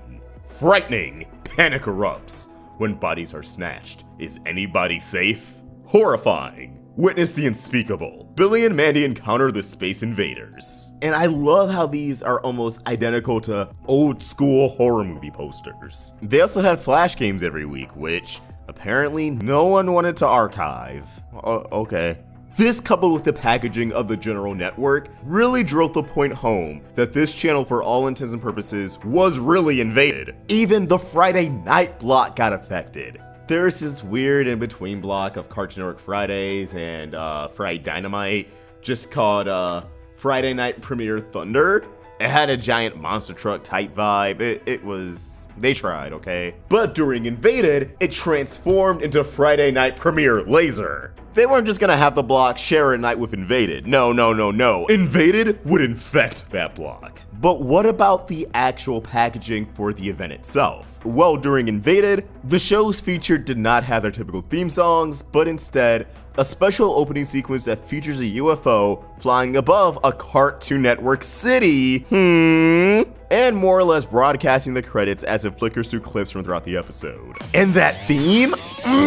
It slaps! I also really dug how they call these chapters. Not only did they put in the work to immerse their audience for the first time since CN City, but they really trusted the audience, which only added more to the immersion. They even referred to it as a miniseries. Tell me, what self-proclaimed miniseries did Nickelodeon and Disney Channel have? I'm sure someone's gonna bust one out and make me look like a fucking idiot, but I'm pretty sure Cartoon Network were the first ones to look at their young audience and say, yeah, you guys know what we're getting at. Let's not dance around anything. Now, the most impressive part to me wasn't the Invaded will be right back or next time on Invaded, but the fact that the packaging transcended the premiere. Typically, during events, even long-going events, networks will only air it for its premiere and maybe an encore. But Invaded kept its packaging the entire time. When any of these episodes were reran during May, they had the Invaded packaging. I'll never forget, 4th grade. Had to transfer schools because I was dealing with some, racism. and the school I got transferred to actually had cable. So one day, an after-school latchkey, we decided to put on Cartoon Network, and guess what comes on? One of the episodes from Cartoon Network Invaded. And to my surprise, it aired with the complete packaging. The Be Right Back, the Now Continues, it was all there, alongside other generic bumpers that the network created for this event. Again, it kept this momentum and illusion going that the network was really in danger. These characters were really in trouble. And the atmosphere for Invaded really made up for the actual contents of the episode, considering they never really actually crossed over, except for the original ending that I missed the first time around. And then had to catch a rerun, and the original ending never aired. I didn't see it again until years and years later online, let me tell ya. It felt as if these shows weren't going to go back to normal until after the invasion was over. Now, it's not like they actually went that far. Every Foster's rerun, or Ed and Eddy rerun, or Gym Partner rerun having the Invaded intro attached, but still having those particular episodes rerun with that particular packaging, to this day, that still blows my mind. Networks don't really have to go in with their branding anymore. Especially Cartoon Network, who, no shade intended, more or less ensured that the packaging and bumpers on their channel aligns with their app, leading to a whole lot less of, well, everything, but especially atmosphere. Things do feel like they're by the numbers, and I'm sure that does impact the way people engage with the actual content. No matter how you remember Cartoon Network Invaded, it cannot be denied that it was really the last big event this network put on. I always wanted another Invaded. I wanted to see some more serious shows involved, like fucking Ben 10, although the invasion would be over by the end of the 22 minutes. And I get it, a lot of the people involved didn't even really want to do it. Creatives hate being told what to do. Man, oh man, I just want more. And maybe after this video, you do too. Please check out everyone else's entries in this mega review. Everyone worked really hard on this, and I can't wait for you guys to see everything. And don't worry, this isn't one of those collabs with a story or anything cringe like that. Wait, what is that? Oh my god! F-bombs away! Look, I really wanted to like Scoob. I mean it, I really did. I saw the concept art, I saw the trailer, I was really excited for this movie. I'm a huge Scooby-Doo fan, and if I'm being honest, I feel like we're living in a golden age of Scooby-Doo content. Whether it be Mystery Inc., or even as far back in the early 2000s as the live-action Scooby-Doo movies. I personally grew up watching What's New Scooby-Doo, and I absolutely love that show. So I was definitely on board for an animated theatrical Scooby-Doo film. The problem is, I didn't get one. Okay, I'm gonna take a second here to just cover my tracks a little. This was a film made by a lot of people who worked extremely hard. Obviously, the movie theater industry is in a tough spot right now, and it wasn't able to come out in theaters. I really feel bad for them in that aspect. And there was obviously a lot of passion and effort put into this movie, okay? No bad blood to the people that made it. But that being said, there are a lot of flaws with this movie, and I feel like as a Scooby-Doo fan, I was very disappointed. So let's talk about why. The biggest problem, the most glaring issue with this movie in my opinion, is that Scoob is not a Scooby-Doo story. Scooby-Doo stories are pretty simple, okay? It's not rocket science. There's a supernatural mystery, typically an elusive individual causing trouble, and Mystery Inc. is brought in to uncover the mystery and save the day. Learning about different walks of life along the way. Very wholesome. The characters also tend to go through internal and external conflicts where they feel like they have to prove themselves and even someone's innocence. They're complicated weaving narratives. They're great mystery stories. That's why they're so popular. Yeah, you can say that Scooby-Doo is predictable or that it has a very specific story structure that it sticks to, and I say great, because it's obvious that this story structure has been bent and changed throughout the years. If anything, it's kind of this incredible blueprint to tell great mystery stories. And if shows like Mystery Inc. are representative of anything, you can mess with the script and change it around while keeping the core elements and still tell an incredible, interesting, and original story. So what was this then? Literally, like, you had the blueprint for the perfect story, and you didn't hit on any of the points. Let me explain. The gang is split up for the majority of this film, and not in the way that you would expect, where there's a mystery to solve, so they split up to look for clues. It's almost like there's like a super famous line that's uttered in every Scooby-Doo rendition that's not said in this movie once. Instead, Shaggy and Scooby are forced away from their friends, and it's not really interesting since they're with characters we don't care about. Blue Falcon, Dino Mud, and Dee Dee. They make no real effort to have us connect with these characters either. They kind of just show up, like we're expected to know who they are. And as a casual viewer who wanted to like this movie, I didn't like any of these characters. They didn't give me a reason to. Dee Dee is like the blandest one. Like, I don't know what her story is. Does she just help out? Dynomutt's annoying and complains the whole time. They made a grave error because half of this movie's cast are people that you are not invested in. At least from my perspective. I don't know. Everyone watched this movie differently, I'm sure. Everyone else, and by everybody else, I mean 3/5 of the most important cast in cartoon history, are relegated to a B-plot that tries to just regurgitate Mystery Incorporated, with Scooby being some reincarnation of a space god or whatever. It's kind of glossed over, and for this to be the mystery of the movie is extremely disappointing. Scooby-Doo movies are centered around a mystery, not a superhero fight. I don't understand. I'm angry and I'm sad. It's okay to tell a non-traditional Scooby-Doo story in a Scooby-Doo property, okay? We've seen it done before. It's great. If anything, the live-action movies did this perfectly, and they subverted expectations for what a lot of Scooby-Doo fans thought they could see. That's the key word. You can subvert expectations without completely destroying the entire skeleton from which your story is built upon. And Scooby-Doo is one of the most famous skeletons in all of story writing. That works as a pun for story structure, and also because skeletons are spooky and they deal with spooky stuff. The bottom line is, splitting up characters in a Scooby-Doo film makes sense when you give them a reason to split up. Mystery Inc. very rarely, if not ever, gets separated because of things outside of their control. So the majority of this movie is built off of something that's already very aggravating to watch as a Scooby-Doo fan. If you want them to be separated, you have a clear way to separate them. There's a literal line that everybody has access to when writing a Scooby-Doo story that they could have used at any point and they didn't. Let's split up and look for clues.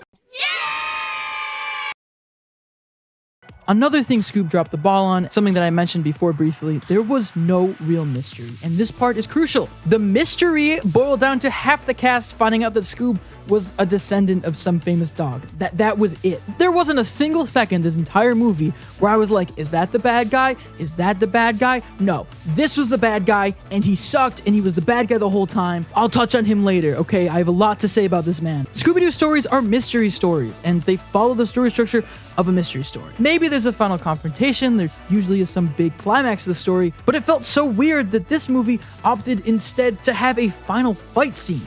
It's so far removed from anything Scooby-Doo, it's actually laughable. There was a part at the very end when they captured Duke and they unmasked him, but it made zero sense, and it had Simon Cowell, who I will touch on in a second because he made me very mad. But this scene proved how far off from Scooby-Doo they got because they tried so hard at the last minute to shoehorn in this unmasking scene. Because they knew if they had a Scooby-Doo movie without an unmasking scene, there would be riots in the street. But instead, they just did it in the laziest way. They made a joke out of it. It was dumb. You can't make a Scooby-Doo movie without a mystery. Otherwise, this is what happens. So why was this not a Scooby-Doo movie? Because it never was. Did you notice the amount of characters in the Scooby-Doo movie that were not Scooby-Doo characters? Perhaps maybe half of the main cast or the main villain? Well, that's because they're not Scooby-Doo characters, they're Hanna-Barbera characters. That's right, Mystery Inc. was basically puppeteered into selling us a greater film narrative at the cost of an actual Scooby-Doo movie. So what happened? Well, when developing this film, there's a chance they could have been relying on the Wacky Races reboot to cue in newcomers on a slew of these characters. However, because that reboot was relegated to the Boomerang service and channel, the reboot really wasn't seen by that many people in the grand scheme of things, especially not the world stage audience that a giant animated blockbuster would have. So the lack of real context for most of these characters creates not just confusion, but disconnect and overall disinterest. Why do we care about Dick Dastardly? I've never seen him before up until now. They could have made a Hanna-Barbera crossover movie. I don't think it would have done as well. That's why they didn't market it as that. Half of this cast wasn't even in a ton of the promotional material. In fact, it was so pushed as a Scooby-Doo movie, I was caught off guard when there was other non-Scooby-Doo characters so prominently in the main cast. These characters are simply too obscure for the lack of explanation that they get and for the size of their roles in the movie. Non-Scooby-Doo characters should not have equal or more screen time as the main gang. It's one thing to have obscure characters, but Mystery Inc. are quite literally some of the most iconic characters in all of pop culture, period. Everybody in the movie, like Shaggy, acting like Blue Falcon was so huge just made it worse, and it felt overtly pushed onto the audience. They were all like, look, it's Blue Falcon, wow, Blue Falcon. And I'm sitting there like, who the fuck is Blue Falcon? I literally thought for a second, again, somebody who's not familiar with Hanna-Barbera, just wanted to see a Scooby-Doo movie, I thought he was a made-up character for the context of the universe of this movie. You can't have the main villain be somebody basically nobody the target audience would know, especially kids. Kids know Scooby-Doo, okay? Capitalism did its thing there, but they don't know most of the Hanna-Barbera characters. Maybe they're young and malleable enough to be introduced to them for the first time. Maybe that was their plan. In hindsight,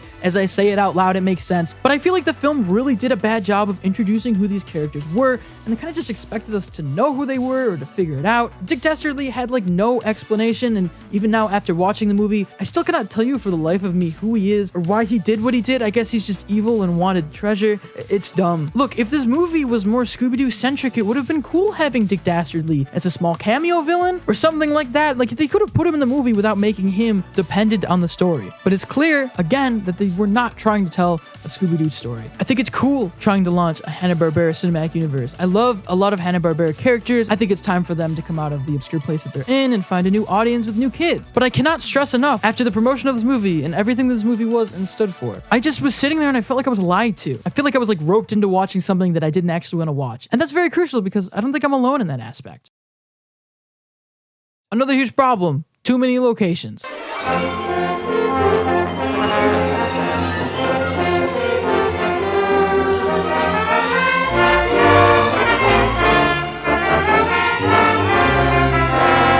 This movie is all over the place. When you look at most Scooby-Doo films, they travel to a new destination, and the film is built around that destination. And so we got incredible films like Cyber Chase or Zombie Island. Even the live-action films follow this pretty closely. Monsters Unleashed is set almost entirely in Coolsville, which does not exist in this universe. I will get to that later. But this is one of the strongest things Scooby-Doo has going for it. Because one new city or state offers a lot of scenery all on its own, and you really feel like you get to know a place after watching a Scooby-Doo movie set there. But Scoob can't commit to that, and instead tries to do a road trip, adventures on an aircraft, and even a venture to hell, which when showcased is really just a random kind of scary looking area with as little background design as possible. We don't get to see a lot of it. This is a movie with an insane amount of locations that are constantly changing, some of them actually being real world locations like the Colosseum in Rome, but this movie had zero common Scooby-Doo locations, save for a boring fan service montage that showed us scenes we've already seen 1,000 times. There was no common Scooby-Doo locations in this entire movie. Part of me would have been totally fine with that. Reinvent the wheel a little bit. Have them go on a road trip around the country. I don't know,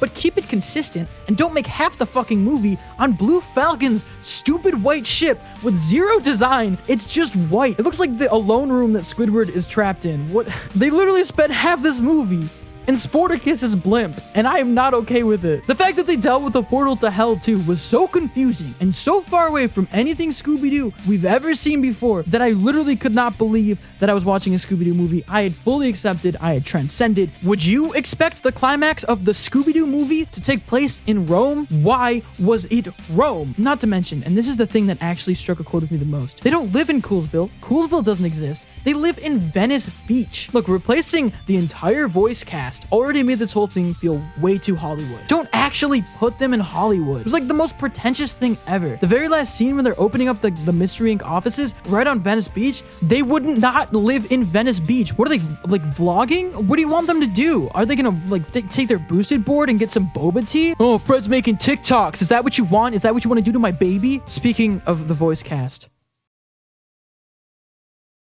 The voice cast. This is the segment where I talk about how bad this is basically getting to the bottom of everything that's wrong with Scoob. This fully solidified that this is not a Scooby-Doo movie. This is a cheap Hollywood rendition of a classic franchise, hoping to rely on a very famous namesake to get people into theaters, but paying little to no respect to the original franchise itself. We've seen it before, and hopefully this shows studios that they can't keep pulling stuff like this without seeing backlash from the fans that made the franchise what it is today. The bottom line is, Scooby-Doo has had a very consistent voice cast for its entire run. In fact, most of the time, voice actors either retire or they die. The Scooby-Doo roles are sacred. That's why the voices are so magical and consistent, and you keep hearing the same voices throughout the many renditions of Scooby-Doo. I think that's a beautiful thing and something that I commend Scooby-Doo on greatly. It helps keep them feel all connected no matter how different they may be from each other. That's where this movie dropped the ball royally.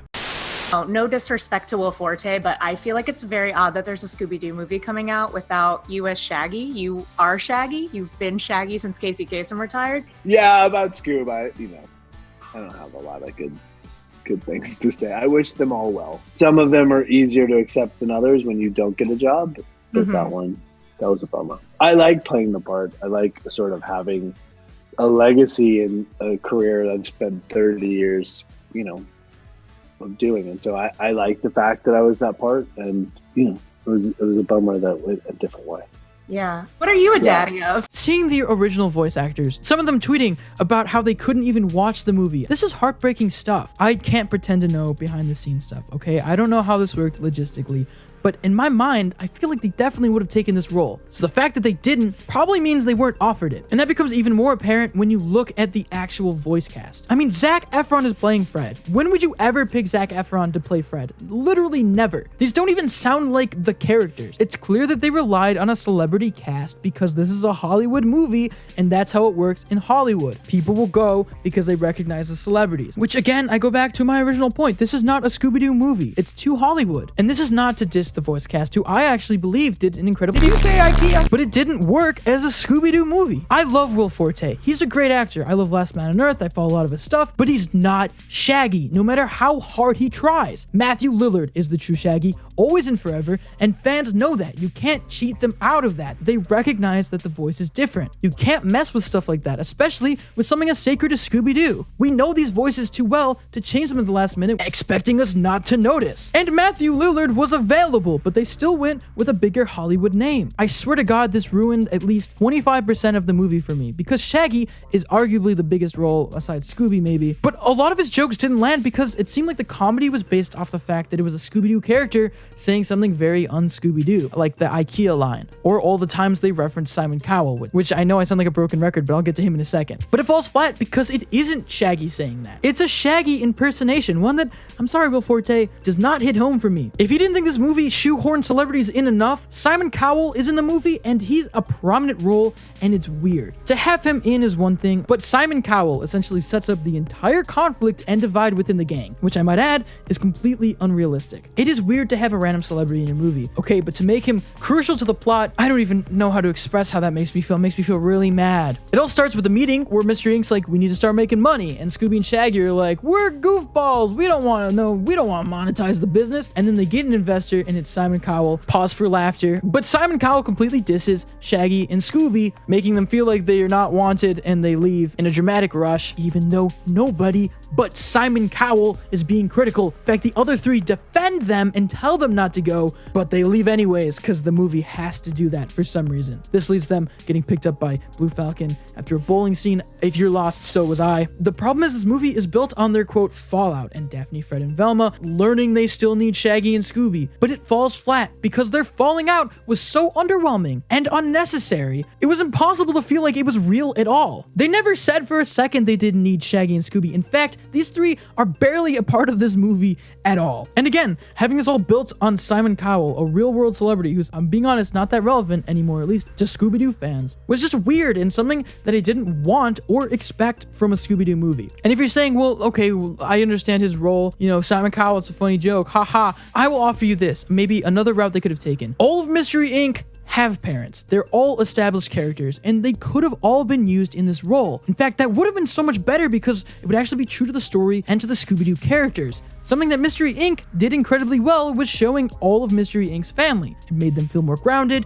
It put a more realistic spin on the crazy concept of teens driving infinitely in a van solving mysteries everywhere. But instead, this movie took another opportunity to shoehorn in yet another celebrity. Are you sensing a pattern?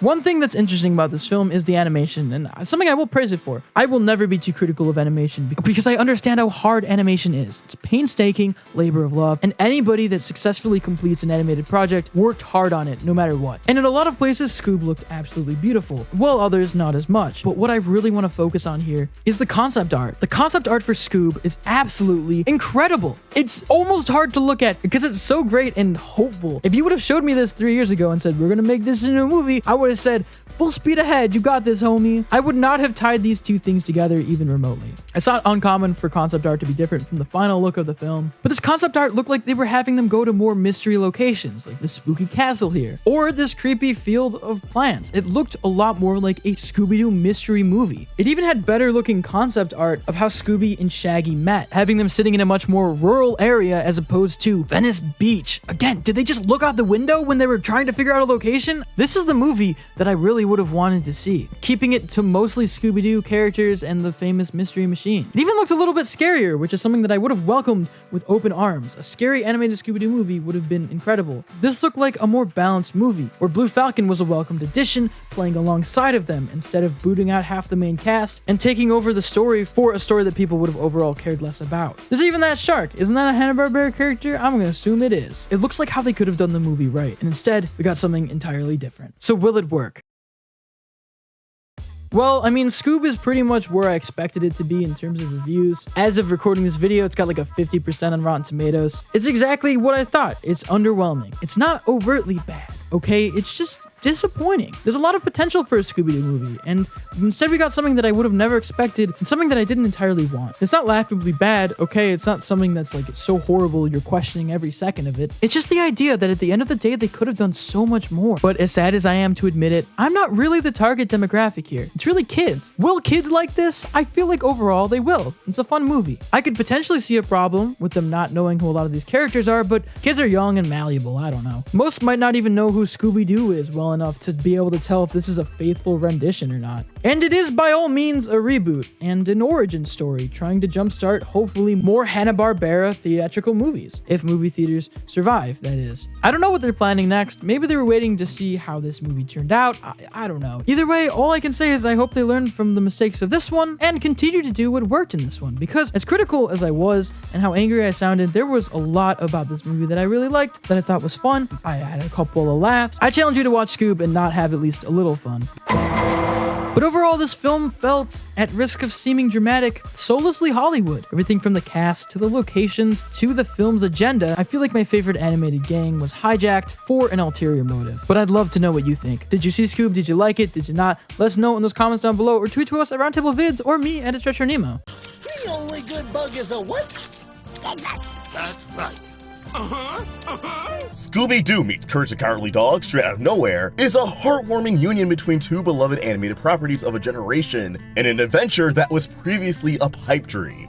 The character interactions are on point, there's tons of Easter eggs. They use a lot of notable music cues from the Courage the Cowardly Dog series.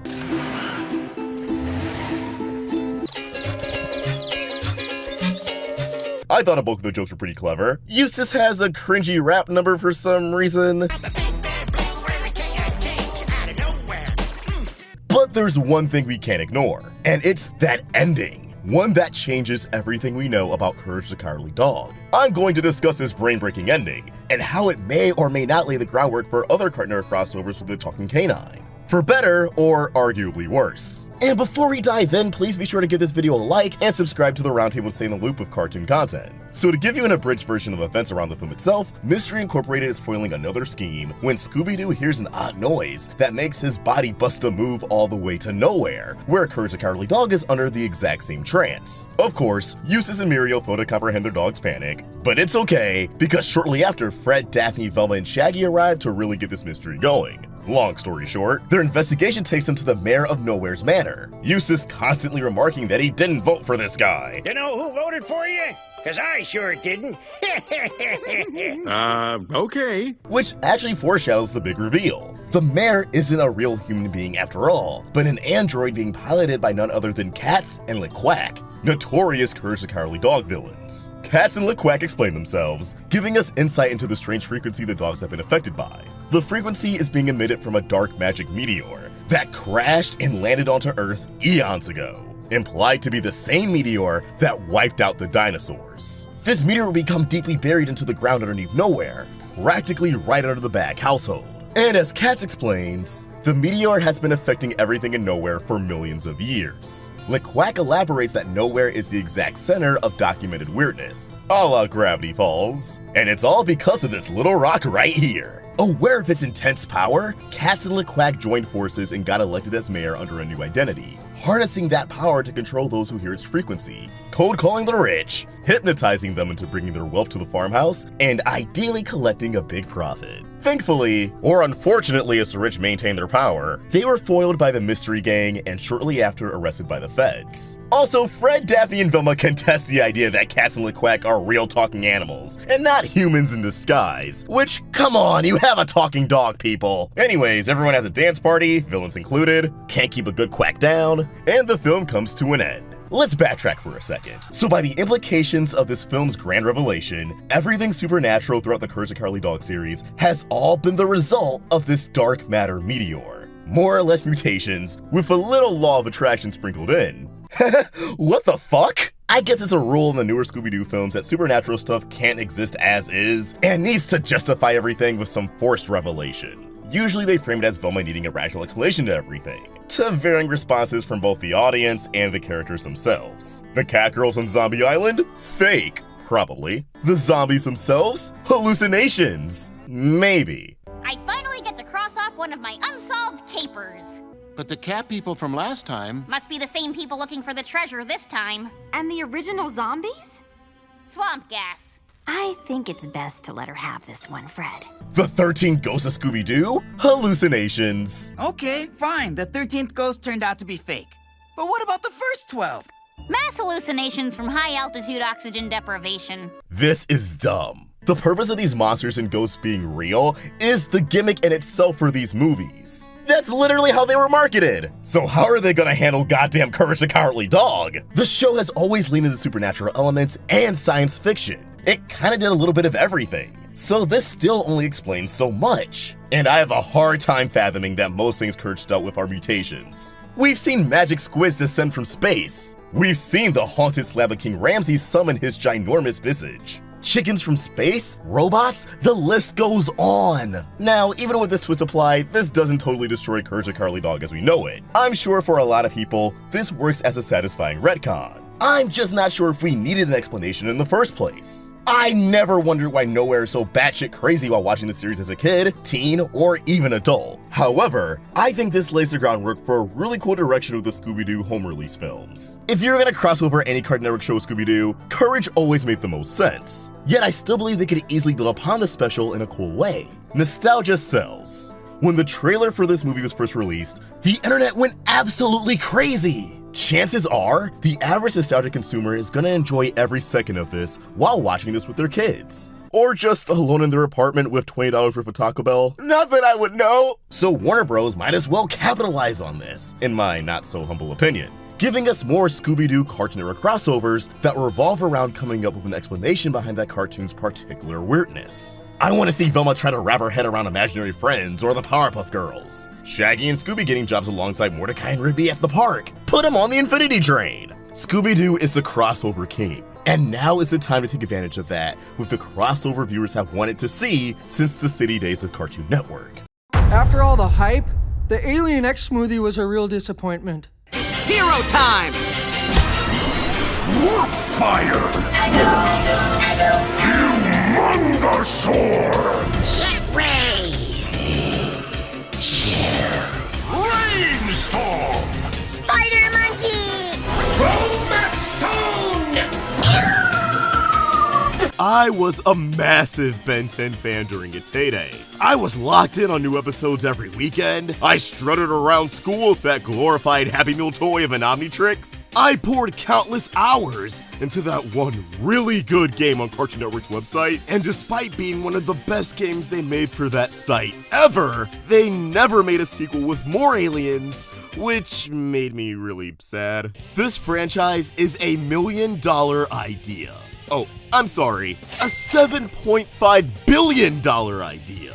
This kid got a Rolex that could transform him into 10 different aliens. And the roster isn't some E.T. go home BS. They're basically the Avengers consolidated to a wrist. As we all know, 10 aliens wasn't even the limit, as each season had new aliens trickle in more and more, leaving us with 22 aliens at the end of the original series. I mean, he lost Ghost Freak, which upset me as a kid, but it still counts. But by this point, we knew that the Omnitrix had at least 1 million aliens. Seeing only 22 wasn't gonna cut it. Thankfully, Manifaction knew this and acted accordingly, giving us 10 new aliens for the sequel series Ben 10 Alien Force, with the 10th alien propped up to be the biggest deal of the bunch, Alien X. And his debut was a certified flop. Now, I know Alien X has shooters out there, So please, just let me cook. Maybe after you'll want my head on a pike a little bit less. Please, join me as I unpack the build-up, reaction,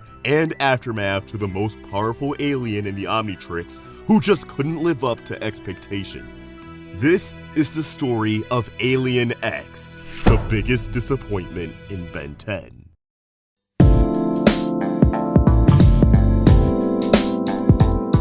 Before this little alien becomes the punching bag for this video, I need to make my stance clear. I believe that Alien X was a symptom of a much larger problem: Cartoon Network's over-reliance on Ben 10. This franchise became a cash cow pretty much immediately, and they knew that if they were going to measure up to their competitors, they had to milk it dry. It's not something you think about as a kid, but the fact they got out 4 seasons of this half-hour animated series in under 3 years is crazy. And immediately following that up with a sequel series that rolled out 26 episodes in a year is even crazier. Like, I think they had to be working on the final season of the original series and the first season of Alien Force at the same time. I don't believe the team behind Alien Force was given enough time to truly flesh out the aliens. And Alien X is the biggest example of this. When Alien Force premiered on April 18th, 2008, fans were greeted with a new theme song that gave us a rundown of all the new homies in the Omnitrix. But ooh, who's this guy? And why is he shrouded in mystery?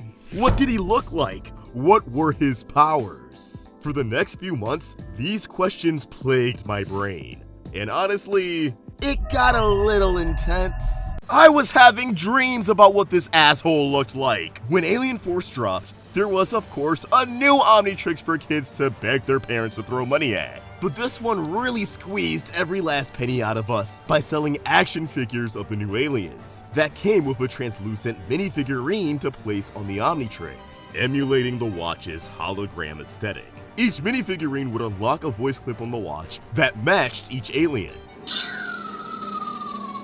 But it was only a matter of time before people knew how to cheat the system and get different voice clips without owning the figure. So I had a dream where I was fidgeting around with the watch and ended up unlocking Alien X's voice clip. But since there wasn't an actual Alien X figure, in my dream, an actual hologram beamed out of the watch. And let me tell you, this Alien X dude looked crazy. As you'd probably imagine, this skyrocketed my expectations as a kid. I had to know what Alien X looked like. And the more we got acquainted with these 9 new aliens, the more the stakes for Alien X started to raise a bit. Which, no shade to the starter pack at all! I'm sure this is someone's favorite Pokemon gen. But remember when I said earlier that I think the aliens might have suffered from how fast they got this show out? Well, that's because most of these aliens feel like a spin on the original 22. Swampfire is Heat Blast and Wildvine. Echo Echo is Ditto and Benwolf. Big Chill is Ghost Freak and Artiguana. Chroma Stone is Diamond Head. You get the idea. Most of the new 10 didn't feel all that different from the old 10. They were mostly aesthetic changes. Alien X felt like our last hope for a truly unique alien to round out this generation of Ben 10. Of course, they dragged out the big reveal for the first half of the season, which nowadays is a breeze when you have all the episodes at your disposal. But back in 2008, that meant it got dragged out for months. And it was treated at the time as the season 1 finale, elevating it from a big deal to a really big deal. Alien Force premiered on April 18th, and the season finale wouldn't air until August 31st. That's over a summer's worth of suspense. And before inflation hit time itself, you actually felt those 4 months. As we were approaching the big day, Cartoon Network started to hype the hell out of it. Like, for a month straight, advertising a marathon of every episode of the season, leading up to the debut of Alien X, followed by a sneak peek of what they were calling the biggest thing to ever come to television. What? Were we finally getting the Ed Edd and Eddy movie? Is it a huge Cartoon Network crossover? What could it be? I ended up liking the show, but this still made me mad.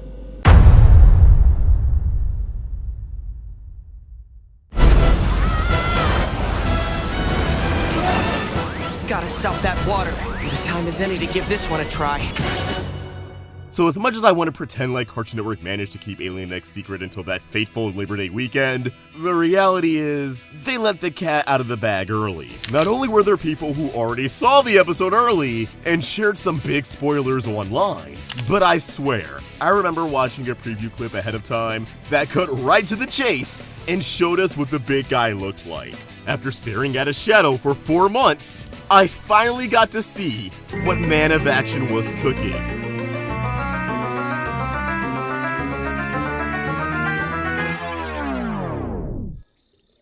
Well, that was anticlimactic. Although I was still hyped as a kid, screaming, yelling, running around the computer, flinging shit everywhere, there was also a part of me that knew hiding this design was the first red flag.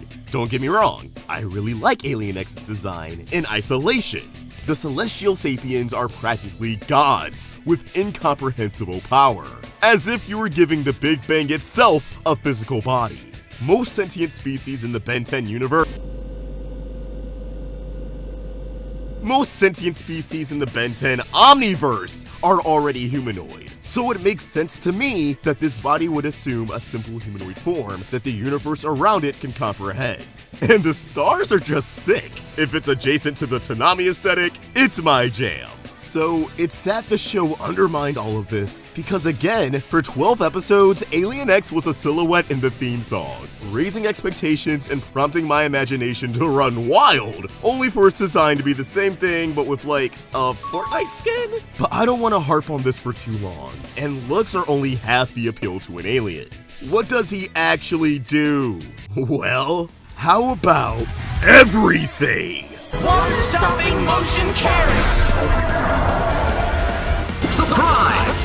A device with as extraordinary a powers was never meant to be wielded by an unpredictable and immature child. And nothing at the same time. Alien X comes out of the gate swinging, reversing time itself in order to prevent an impending disaster. And this just happened to be the one Ben never tried before? This is like actually listening to that one song you always skip and realizing it's actually fire. Alright, underwhelming design forgiven. We're back in business. This guy is worth the wait. Ben, you alright, buddy? That's why your shoes raggedy. That's why your mama dead. So here's the catch to Alien X. Celestial sapiens have two personalities inside of them, and those personalities have to be in agreement in order to use any of their powers. For Ben, those two personalities are Serena and Bellicus, and they're basically the two-party system. They don't get much done. And now that Ben is in the picture, joining them is what I can only describe as either a mindscape or a different plane of existence. Paradox supports the latter. For all the weebs in the house, it reminds me a lot of the paths in Attack on Titan. For everyone else, it also kind of reminds me of the Astral Dimension in Black Panther. And if you haven't seen that, then look one of those up. Be a better nerd. Jesus. Serena and Bellicus view Ben as a tiebreaker for their debates, but they don't treat him as the voice of reason, someone with a valuable perspective. Instead, they just want him to take one of their sides. So while Gwen and Kevin are trying to defuse an intergalactic conflict, Ben is just hard-locked out of Alien X. They red ring a death in Alien! How the fuck does that work? There's not even a satisfying payoff. Ben just sees that the adventure is falling apart without him and forces these two goobers to release him. Swampfire ends up being the one who saves the day. You know, because he's a Charizard of Alien Force. Suffice to say, this just wasn't it as a kid, especially after months of anticipation. Now don't get me wrong, I like the message of Alien X. Ben has access to the most powerful race in the universe. Yet, it's practically useless because he's doomed to just vibe in a corner while his mind is trapped in your family's Thanksgiving dinner. It's not worth the cost, and he's better off becoming more adept at his other aliens, honing their skills, than trying to reason with Tweedledee and Tweedledum. But I still think the execution could have been better, that they could have found a way to capitalize on Alien X's risk factor without making this heavily marketed episode feel like a prank. Have Alien X affect Ben in other ways that makes it almost scary to use. Not just for Ben, but for the audience. For example, what if time within Alien X flowed differently from the real world? Bellicus and Serena can still have their yap off, it still takes forever to come to a consensus. But in the real world, it all happens in an instant. So whenever Alien X pops up, it's never for long, at least to the audience. But for Ben, he feels like he just spent an eternity caught in a back and forth, and it actually takes a toll on him.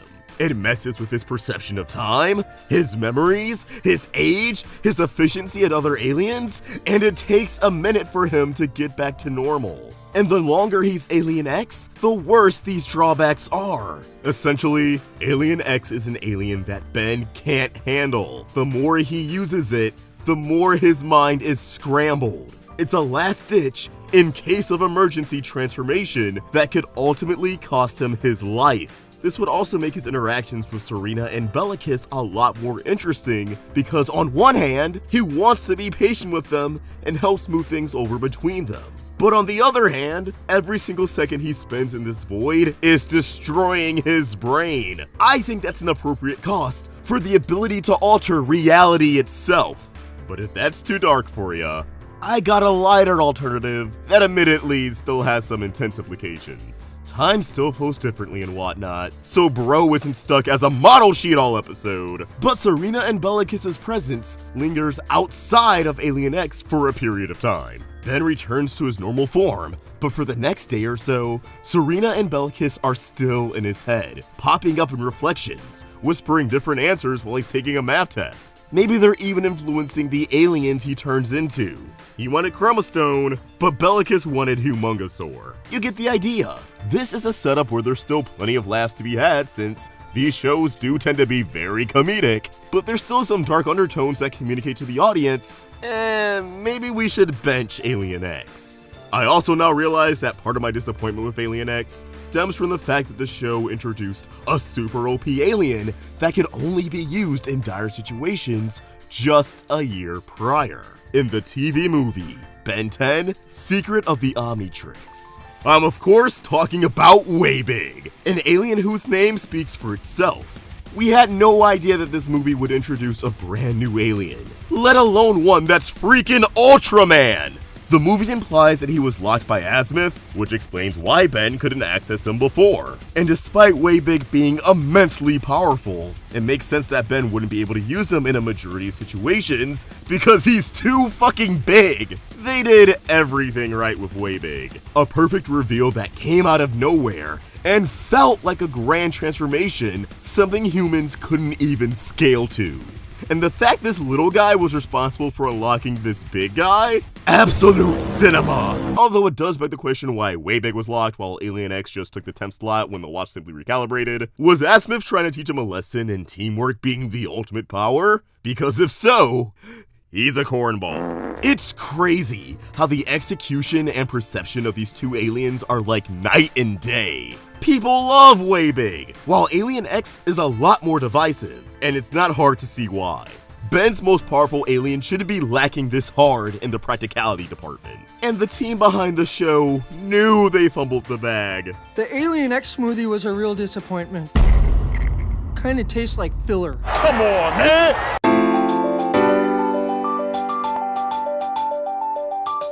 The fan response to Alien X's debut was pretty much what you would expect based off of this video so far. People generally enjoyed the episode, but there was a unanimous disappointment around Alien X. You know, the reason people tuned in? The fact people still liked the episode is a testament to the characters and charm of the show, really. But a thought occurred to me while making this video.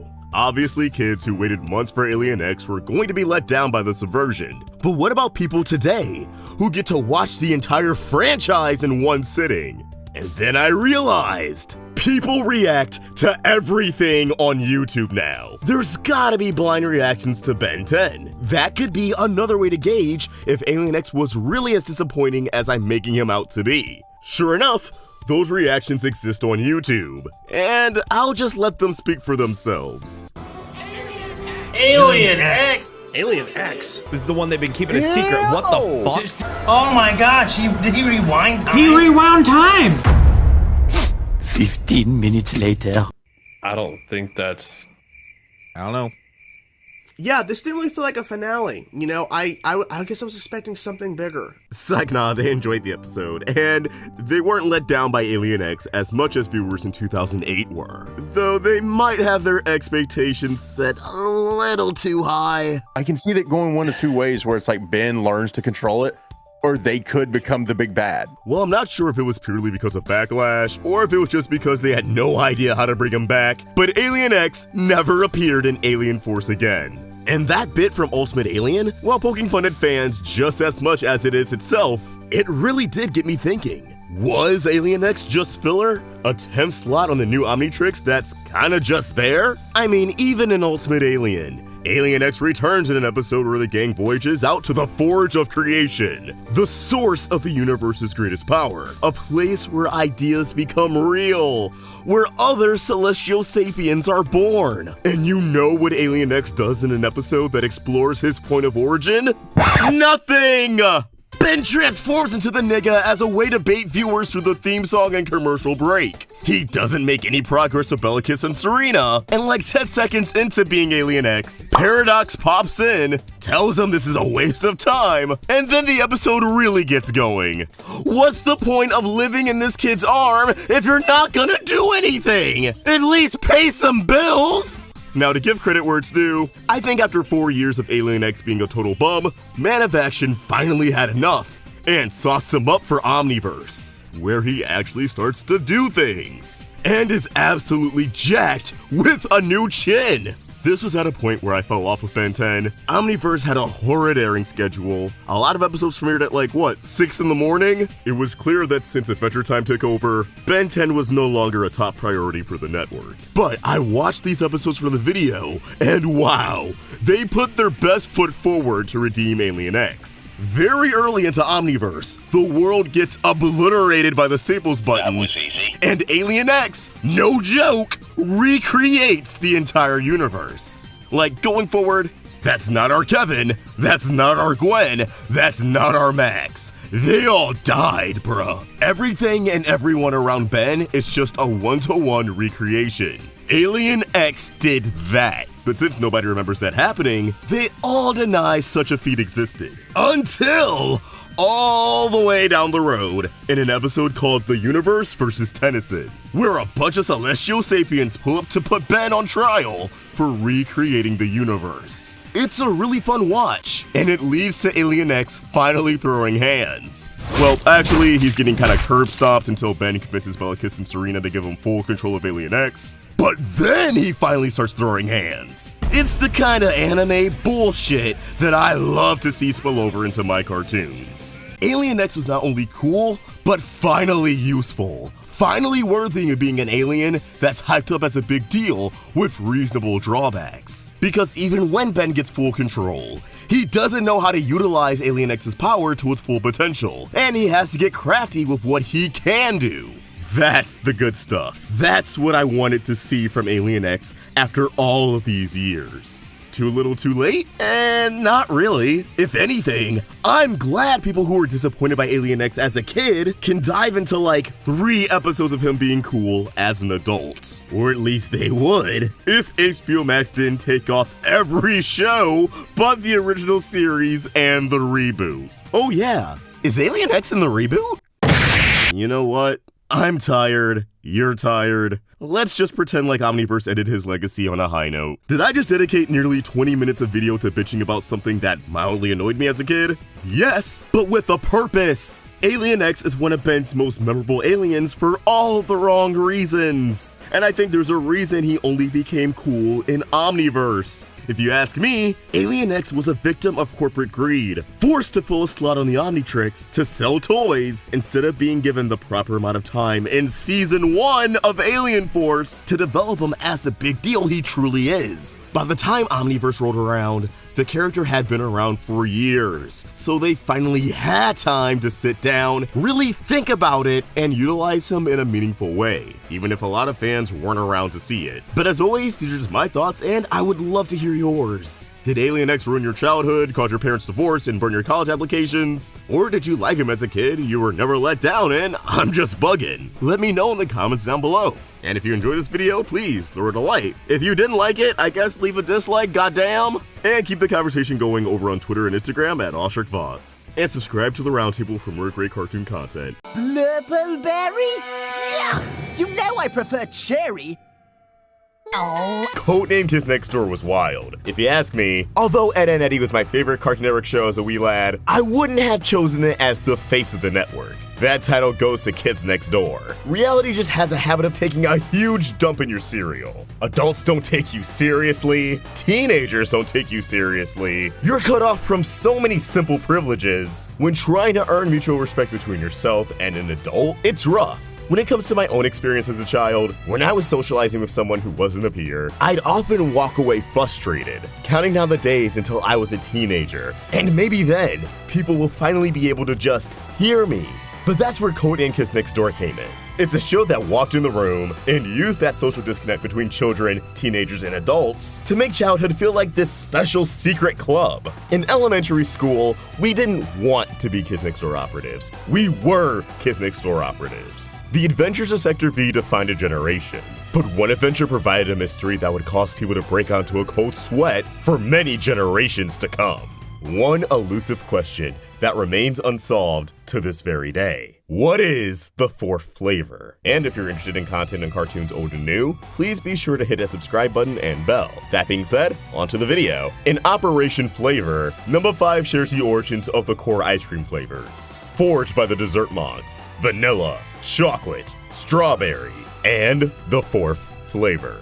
A flavor that they postulated to be so good that the gluttonous consumer would not be able to cease her consumption. This ice cream could drive a man insane with flavor. It was too powerful, and thus, it had to be locked away, left to be sampled by only the wisest ice cream consumer, who was good enough to endure the really cool Indiana Jones-looking ice cream cave. Of course, Numbuh 5 was able to achieve such a thing, while dealing with the forces of the delightful children. And of course, these little MAGA heads had to fuck it all up by dressing their four-flavor ice cream cones with none other than sprinkles. They're called sprinkles, not jimmies, you fools! Okay, listen, I always loved sprinkles on my ice cream, so this episode attacked me from a very young age. But as I grow older, I am a bit inclined to agree with Numbuh 5. Good ice cream doesn't need toppings. And although the Temple of the Four Flavor collapsed before the delightful children could consume their own ice cream cones, Numbuh 5 was blessed by the gods, spotting a heavenly drip of ice cream on her hat, welcoming the ice cream into her digestive tract with open arms, and not only having an instant delightful reaction to the ice cream, but immediately connecting the flavor to a familiar taste. One that we don't get to find out because she's quickly interrupted. What the hell is this golden nectar? Well, while I was growing up and consulting the internet for this video, I found that most believe the fourth flavor to be the usual suspects of yellow ice cream: lemon, banana, pineapple sherbet, and even eggnog. And while I'm not too sure about the eggnog, I feel like any of the fruity suggestions make sense. Vanilla and chocolate complement each other very well. However, it actually makes sense that there would be a fourth sacred flavor, as strawberry is, well, strawberry. It's based in fruit, so a fourth flavor complementing strawberry makes sense to me. And yes, I know strawberry doesn't need to be complimented because Neapolitan's a thing, but let me have this. And I guess out of the three initial fruity ones I named, I would eliminate lemon just because I feel like both banana and pineapple make for sweeter ice creams. But I don't know those flavors would be so good that people would just start eating all of it. Don't get me wrong, I don't mind some banana ice cream here and there. But when I don't eat it, I don't think, oh my god, I'm gonna eat 5 tubs in a row. So then I began to look into obscure traditional ice cream flavors. And I found 2 worth throwing into the pot. One, lucuma, sometimes called egg fruit. Apparently, rather than tasting fruity, its flavor is likened to maple or butterscotch. Which is interesting, because when ice cream was first being sold in North America during the 1800s, butterscotch was a big flavor that they were selling alongside the other 3. Lucuma does have a yellow goldish color, so there you go. Let's put that possibility out there. But the other flavor stepping into the ring is mastic, an ancient Greek ingredient, plant resin sold in the form of small crystals. Crystals that were then crushed into a powder and used to flavor pastries, puddings, ice creams, and so on. How flexible mastic is makes me think it could have been the fourth flavor, as Numbuh 5 could have recognized the ice cream from a similar flavor she found in a pastry, pudding, you know. But now I want to throw something crazy out there. Obviously, the creator of Kids Next Door is never going to come out and say, hey, this is what the fourth flavor tastes like. Chances are, the fourth flavor isn't even even a real flavor. But that doesn't mean we can't try to figure out what it tastes like, as there's a direct hint to such in the hit television movie Operation Zero. You see, in that movie, once Numbuh 1's father is recommissioned to the Kids Next Door, reclaiming the title of Numbuh Zero, he eventually makes the remark that he can go for some blurple berry ice cream, as it's the closest thing to the fourth flavor, which he once had the privilege of tasting. This man is a legend. This man is a legend! Now, although blurple berry ice cream never made an appearance in the show, a blurple berry candy did. Blurple Berry Supreme in the episode Operation Jules, which Numbuh 5 got for Numbuh 1's birthday. It's really sweet. God, I love camaraderie. So naturally I thought, well, what the hell does blurple berry taste like? So I gathered a team of historians, it was just me, to conduct extensive research on Google. And the results may shock you. Marijuana. Evenly balanced hybrid strain, yeah, okay, THC, yada yada yada. Amber color, okay, here we go. Purple has a sweet berry candy flavor that has a very grapey aftertaste that's somewhat sour. The aroma is of sweet musky grape, with touches of vanilla and berries, although the entirety is pretty mellow. Alright, anything else? Okay, flavors. Berry, blueberry, candy, fruity, grape, sweet, vanilla. So what we can gather here is that purple is close to the fourth flavor, but there will be some discrepancies here and there. Now, considering blurple is its own unique color, while the fourth flavor remains golden, I think we can figure out where it differs. Although it is worth putting out there that ice cream can always be dyed. I don't know how they did it in the ancient times with the dessert monks, but you know. I definitely can see the fourth flavor having a candy-like taste while also being fruity. I don't see it being somewhat sour, and there has to be a dash of vanilla somewhere for character. So to get down to brass tacks, I feel like the fourth flavor would be sweet and creamy, with a taste that's close to purple berry, and when brainstorming what could be close to purple berry, I settled on none other than starfruit. Honestly, probably more vanilla than starfruit, but the starfruit taste would still be present. I feel like that actually could complement strawberry pretty well. I can also see where it has a candy-like taste, but would it be good enough where people just couldn't stop eating it? I think that really comes down to a placebo effect. Although, who knows? The fourth flavor could be the ultimate flavor for all we know, where it could practically taste different to everybody, based on everyone's personal taste. It doesn't have a specified flavor, it's just good to anyone who consumes it. For one person, it could be very sweet, for one person, it could be super tart. Something that would be shocking, but still oh so delicious. And that's the end of the video. But as always, these are just my thoughts, and I want to hear yours. What do you think? What do you believe the fourth flavor could be? What do you want it to be? Come on, the sky's the limit. Let us know your thoughts in the comments below, or tweet your thoughts at Roundtable Vids. And for more of my own thoughts, you can find me at OshrickFox. We're also on Instagram. Guys, logos are important. They sell the message of your brand. They can have secret hidden messages that YouTubers decode over and over again. It's kind of getting old. We know that there's an arrow in the FedEx logo. Move on. But guys, there's just something about the Cartoon Network logo that is so iconic. The C, the N, the black and white color font. Maybe it's because we grew up with it. Multiple versions of it even. But unlike the very loose and 90s feel of Nickelodeon's logo, and even the extreme nostalgia of the old Disney Channel logo, the one I dreamed of drawing in a bumper every single day of my childhood, there was just something about the Cartoon Network logo that was always my favorite. I don't know, maybe I liked Cartoon Network the best. Maybe I was biased. But this new logo, it's making some waves, and not in a good way. Logos are very delicate, okay, and it's very easy to screw them up. And lately we've seen a change of corporations just completely simplifying their logos to a lot of backlash. Just look at what happened to the Pringles guy. Why do they make him like that? This is weird, I don't like it. So naturally, it would make sense that when Cartoon Network changed their logo, after having it for almost a decade, it would stir up a lot of criticism. So why are people mad? Well, let me get into the situation a little bit deeper. This is more than just like anime avatars on Twitter being mad, although that exists also. Even the former general manager, who was involved with a lot of iconic shows, like basically everything since the early 2000s, jumped on Twitter to kind of slam the new logo. Brian A. Miller said, "Warner Brothers has released a peek at the, quote, new CNS logo. Made me laugh when I saw it. I spent 20 years making sure our logo was never inverted in colors. In fact, I once rejected 300 jackets that were printed, quote, wrong. Here, Warner Brothers made a choice to flop it to make it feel new. Now, I'm not gonna put words in this man's mouth, but he's got this new logo on the ropes right now. Look, I get that frustration, especially if it was your job to do something very arbitrary like make sure the colors were never inverted, but then one day they just do it anyways. I can see that being really frustrating based on that jacket story alone. And I don't want to seem dramatic, okay? At first glance, the logo doesn't seem too bad, but once you're taking all the changes, you kind of get slightly annoyed at the decision. It's little things, like how CN Schedules pointed out that everything's kind of off-center. And I'm no graphic designer, your boy's an amateur, but I can kind of see it. Overall, it just looks off. It looks kind of like imitation-y, bootleggy, or kind of like a rough draft. Something that shouldn't be following all the previous logos, which are all pretty iconic in their own right. The fact that the last logo was such a clean refinement of the most common approach to the studio's logo should have been a sign that any rebrand should try to reinvent the logo completely, like the 2010 logo, which despite just being 4 white squares and a black background, was sleek and looked cool in motion. It definitely leaned into the minimalism hard, but that's what made it refreshing for its time. A lot of people are even finding the new animation for the CN Studios tag kind of disappointing. Do I prefer this to the classic opening and closing of the logo? Of course not. I'd be lying. That's nostalgic for me. That's my childhood. And I also thought it was pretty cool. This one just gives off like YouTube channel outro vibes. It doesn't feel like Cartoon Network Studios to me, but that's just because the old way was so iconic. I mean, they brought back the OG tag for a reason. That middle logo stretching out to reveal the animatic of the characters or a fully animated clip. Iconic. That's Cartoon Network. I mean, remember how sick it was when Infinity Train changed their tag every season and eventually every episode in book 3 and 4? That was what made the old logo so sick. Then again, this era of Cartoon Network basically killed Infinity Train, so I ain't forgetting. Okay, look, ultimately, while this is just a logo, and it seems insignificant in the long run, it makes Cartoon Network look, unfortunately, out of touch. Especially since a lot of stuff has changed behind the scenes with the corporate merger. This logo is clearly trying to get in touch with their roots, going back to the square one, but fan reception shows that it's kind of a swing and a miss. Time passes, and studios change. We're seeing a lot of creators and longtime executives leaving Cartoon Network, and it looks like the Cartoons program is promising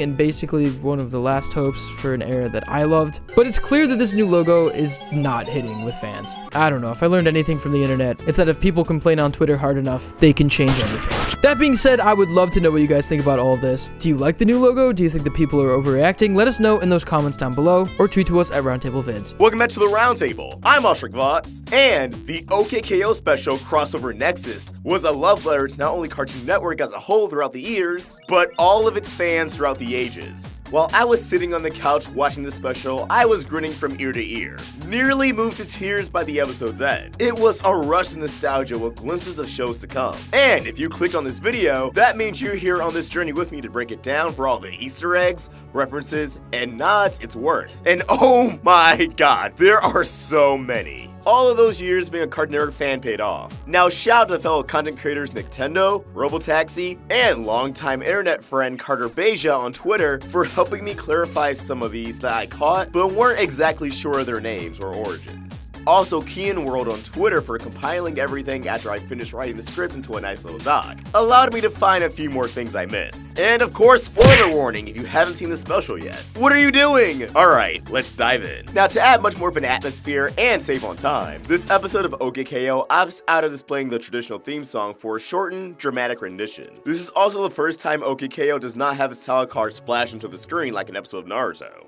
instead displaying this epic graphic from the jump. Obviously, the C in the end and crossover Nexus are nabbed straight from the Cartoon Network logo. This special opens up in a destroyed environment that may seem a little familiar to older viewers in the audience. Just as we theorize, the main setting of the special is none other than the destroyed CN City from the 2004 to 2006 Cartoon Network bumpers that would play in between commercials, produced by Animal Logic. The CN City is without a doubt the most iconic of Cartoon Network's branding throughout the years, as it incorporated all the shows airing on the network at the time, even the imported animated series from across the globe, and put them all under one big roof, or utopia in this case. If you check online, I'm sure you'll find petitions that continue even to this day, requesting a return to this format, many viewing it as the quintessential look for the channel. Sadly, that's a mere pipe dream, as this sort of animation was not cheap, and considering how intricate and attention to detail these were, I don't see modern day Cartoon Network putting in that kind of money and resources for 15 to 30 second bumpers. I know, the heart aches. A cool part about CN City was that it incorporated many elements from various Cartoon Network shows. A staple was various landmarks from Townsville, as we can see the sign of mouths, a grocery store parodying Ralph's, and ruins of Townsville Hall in the establishing shots. The candy store from Ed, Eddy can also be seen. The fading graffiti of this cube-headed figure appears to be a reference to another era of Cartoon Network branding, although not in the US, but in Latin America. The Tunics era. It was very similar to another era that makes a cameo later on, but just a little bit different. That's right, Ian JQ and his team made their appreciation for Cartoon Network international for this outing. Moving on, we meet the antagonist of this event, Strike, who I mentioned before looks like an amalgamation of Red X, Hex, and the Winter Soldier, raining havoc on peculiar silhouettes. Garnet from Steven Universe, and Ben Tennyson from, well, Ben 10. As Strike calls for Garnet and Ben, we can see more graffiti referencing Cartoon Network's past, with the Cartoon Network Fridays logo, the weekly Friday night blog that ran from 1999 to 2007, and the Tickle You logo. Cartoon Network's bizarre attempt at a preschool morning blog from 2005 to 2004, consisting of various imported shows like Harry and His Bucket Full of Dinosaurs, Peppa Pig, and Firehouse Tales. We get a view of the destroyed Acme building, while Garnet flawlessly evades Strike's attacks, causing him to move on and summon another hero to satisfy his bloodlust. In doing so, we get a view of two fallen protagonists in his control panel, Jake the dog from Adventure Time, and Prohias from Mighty Magiswords. KO abruptly joins the battle. Garnet and Ben come to his aid, and the now formed trio escape. KO struggles to find power cards on Garnet and Ben, and remarks it's rustling his jimmies, a somewhat dated early 2010s internet term that, as implies, simply bothers someone. Yes, we're behind the meme now. Garnet's introduction unravels a portrait of Steven and the Crystal Gems in action. Now, I hate to be a downer, but yikes, coloring errors! Pearl's star is blue, and Amethyst, despite being drawn her third generation as of the Steve Universe episode Crack the Whip, dons the color scheme of her second regeneration. Although it's neat they had their bismuth weapon upgrades.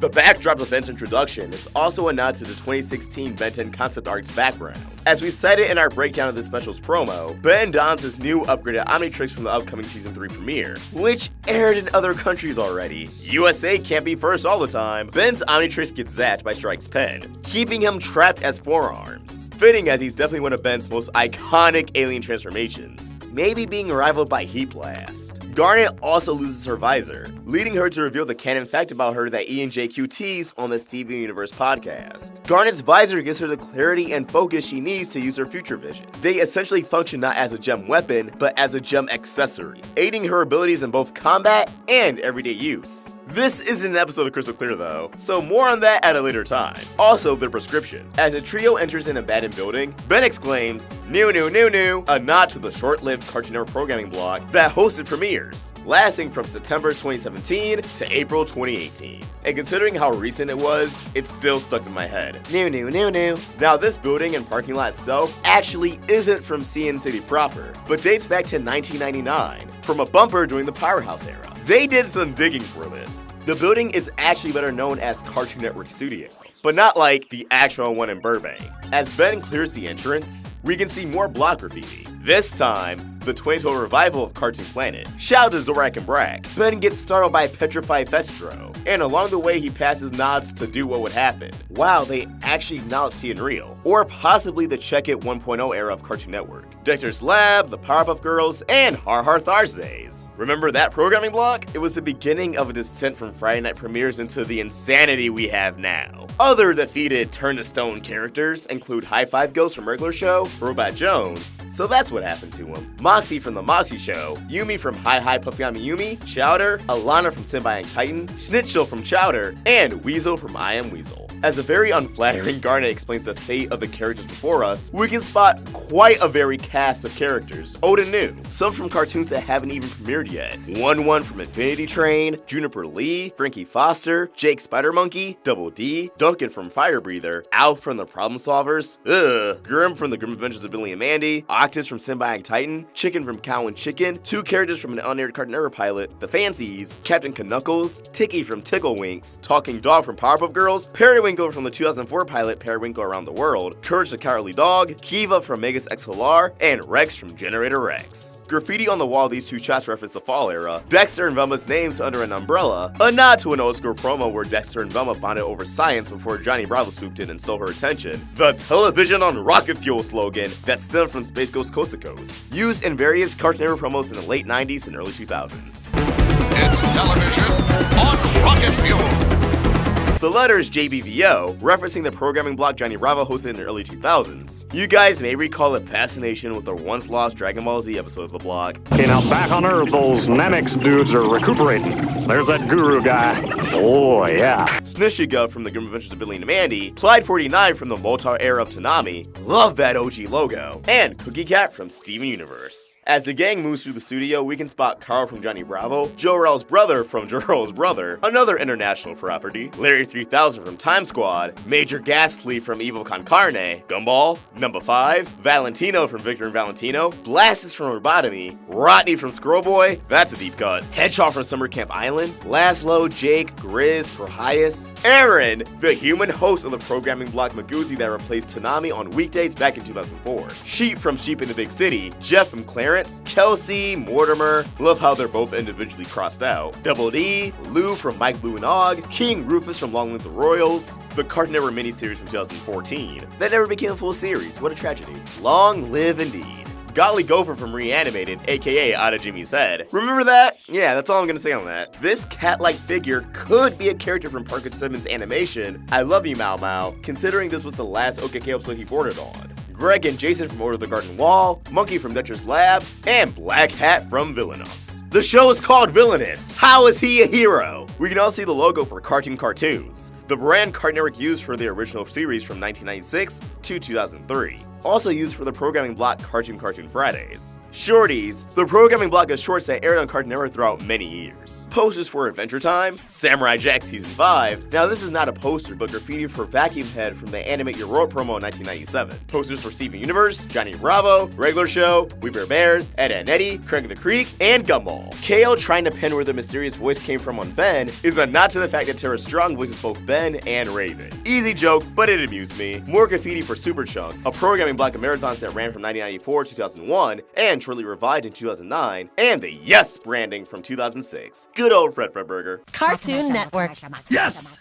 As Raven joins the fray, we see posters for Billy and Mandy and Ben 10 2016. Raven's brief flashback of Cartoon Network City allows us to see some updates, such as Chowder's house, the park from Regular Show, and Finn and Jake's treehouse. The spaceship may be a nod to either Ghost Planet or Cartoon Network Invaded. There's also classics such as The City of Townsville. We see the Nudes give their all to fend off Strike. Strike, how could you? The Nudes was an era of Cartoon Network that ran from 2008 to 2010, and probably the era of Cartoon Network I watched the most. I moved to a new town, I had no friends, so I was glued to the TV 24/7 that summer. Endless reruns of Flapjack, Georgia of the Jungle, and Chowder. Our heroes make their way through the destroyed city and head towards Strike's lair. As Raven pilots everyone across the chasm, she remarks for them to hang on to her super strong legs, referencing an episode of Teen Titans Go where everyone obsesses over Raven's legs. Yeah, that was a thing. The art style of KO and Garnet's little action sequence may seem a bit rough to you, but I believe this is a nod to various Cartoon Network comics throughout the years, and the charm those art styles tend to radiate. Garnet increases the size of her gauntlets, an ability seen in various episodes of Steven Universe, defeats Strike's traps, and they arrive at his lair. Strike arrives, and before the battle can progress, he proceeds to have a dramatic, drawn-out power-up sequence, an obvious reference to the original Dragon Ball Z, and how long sequences were padded out as filler. So in a way, it's a stuffed Toonami reference. Every Toonami kid knew the pain that at least one day a week, we'd waste an episode on transformations, screamings, and stare-downs. KO figures out how Strike's pen works, something Raven calls out as shoddy writing. KO creates a new Omnitrix for Ben, restores Raven's powers, and Garnet's visor. After a pep talk, Garnet references the name of the show, made me smile, and everyone springs into action.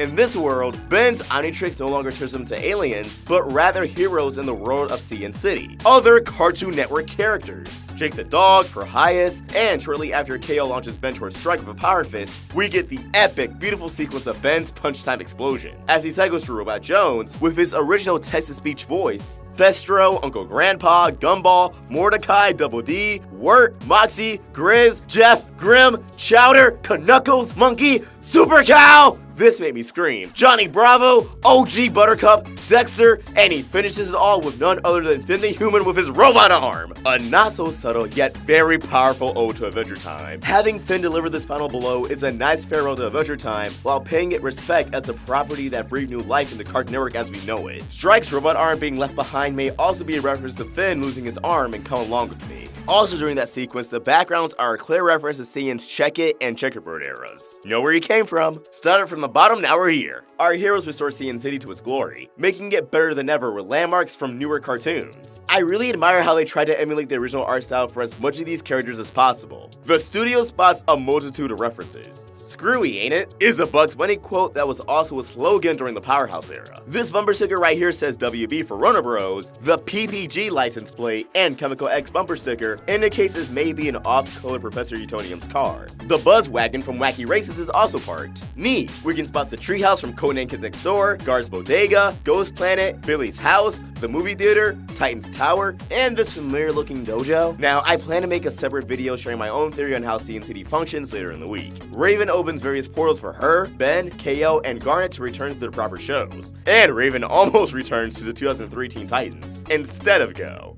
Again, an easy but effective gag. Garnet creates a POW card for herself as a souvenir for KO. Notice how her power level are Ruby and Sapphire's gemstones. KO returns home and the special concludes. But before we close out, there are some musical references in this episode too. Each character's introduction is accompanied by a rendition of their show's theme. The new new new new jingle is a motif throughout the episode's score. As our heroes head towards Strike's lair, the theme is a slower arrangement of the Cartoon Network Fridays theme. This one really got me in the feels.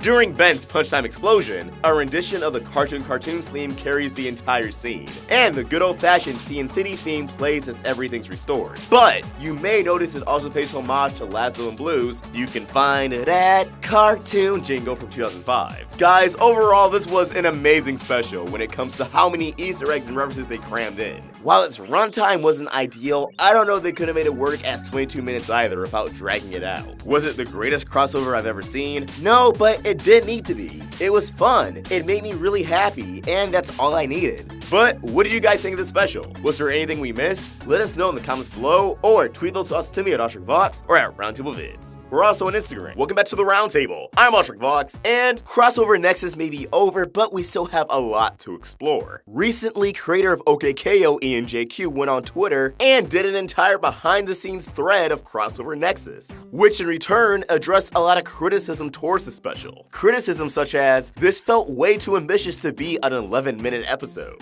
What's the deal with Strike? And where was Ruby and Sapphire? Well, we have some explanations at the ready. So let's look at the history of crossover Nexus. Now, the idea for the special originated from the Point Prep Academy arc. Higher-ups felt that Point Prep Academy, a school for heroes, might feature some heroes from other Cartoon Network shows. So I imagine maybe Juniper Lee, maybe even Ben 10. But that didn't sit right with the team at OKKO. They don't want a crossover to be a small cameo and some Easter eggs. They want it to be the main event. And thus they incubated Crossover Nexus, which was originally a 22-minute special, bringing the characters together one by one. This takes us to our first alternate deleted scene. The original pitch had a different setting where characters were hypnotized by Red Pen. Red Pen just became known as Strike's drone, or Pen as nicknamed by KO. The hypnotized heroes battled each other, and originally this included Ruby and Sapphire.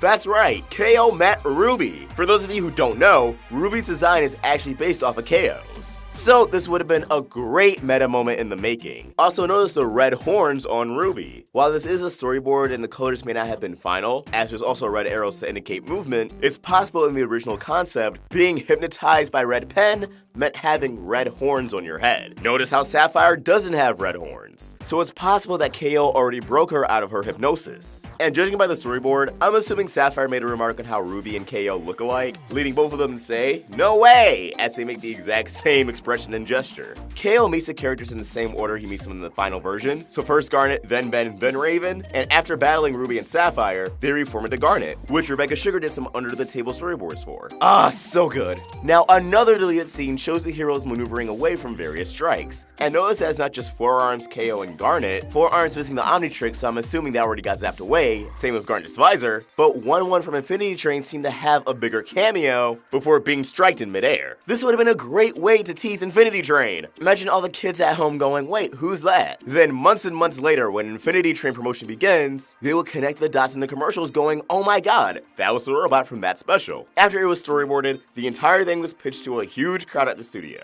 but unfortunately they got word from higher-ups that they would prefer this as an 11-minute episode. But they already had a full 22-minute special board at the ready. Now to save time and just work on the next episode in OKKO, they could have cut scenes, but they didn't want to do that, so they rebuilt the entire concept. And they changed the setting to truly be Cartoon Network City, so if you ask me, this may have been the better scenario. Red Pen was simplified from a villain to Strike's drone, and a new villain, Strike himself, was created by Parker Simmons. And here's where the fun, yet very time-consuming part began for the OKKO team. With the settings set in stone, they had to go back through old promos to figure out what settings they wanted to include in the special from CN City. The most intense of the process was definitely all of the character cameos. They had to submit a legal request for each one. They also had to track down model sheets or official artwork for each of the characters, in order for them to be depicted correctly. So that means Yumi, Robot Jones, and Alana. Some of the characters that made people go, wait, they still have the rights to those? I thought those shows were tax write-offs. Well, now you know. Indeed, paperwork had to be done. And here comes a fun fact. Class of 3000 and Secret Saturdays were left out of the special. Now, Class of 3000 especially, I did not expect to see it all. If you weren't aware, there was an entire lawsuit around that show. But if you want more information on that lawsuit, you can check out Retro Nemo's Top 10 WTF Music Cameos right here on the channel. Now, characters from Class of 3000 and Secret Saturdays were in scenes, but those scenes ended up on the cutting room floor. A project this big is going to have some missed opportunities, but forget them. They also had a lot of fun recording the episode. Courtney Taylor, Johnny Maggio, Estelle, Tara Strong, our main four heroes, but then we also had talents like Pete Groundbart, Uncle Grandpa, and Michael Dorn as Red Strike. Now, as some of these talents have voiced older Cartoon Network characters, they decided, hey, let's recreate those too! So the boards of all the petrified characters and them being released at the end were revised to include Jake, Alana, I Am Weasel, Schnitzel, and more. However, new complications got in the way. They needed to find official mouth charts for all those characters. They couldn't find weasels anywhere. Now, Cartoon Network does have a paper archive, but it's located in a warehouse out of state that they had no access to. So they used the power of the internet and traveled back in time to Cartoon Network's ancient website. And wouldn't you know, back in the good old days, Cartoon Network actually posted the model sheets for their shows. God, I wish they still did that. Hey, crews of shows, make behind-the-scenes Tumblrs again. Update the Crewniverse Tumblr. And through these model sheets, they were able to find Weasel's mouth chart. It's a crossover miracle. The newer artwork was much easier to get. After all, teams of the other shows work in the same building, and the Teen Titans Go team over at Warner Brothers. So they were able to get the model sheets and signature sound effects. Authenticity. They also had fun putting together the backgrounds of the episode, including a bunch of references to old Cartoon Network blocks and promos. Although I don't believe a reference to SNES, Saturday Night Entertainment System, made it into the final cut. Which sucks because I loved that block. That block showed us Teen Titans 2003 for the first time. Iconic. The storyboard ended up clocking in at over 225 individual scenes and over 300 unique designs. Now the studio, Digital Emation, knocked this episode out of the park, and they had prior expertise animating some of these characters. One of the animation directors used to work on Steve Universe, and they were thrilled to draw Garnet again. The music was created by Mint Potion TV, the usual composers for OKKO, and used the 4-note new motif throughout the episode, in addition to other Cartoon Network soundtracks throughout the ages.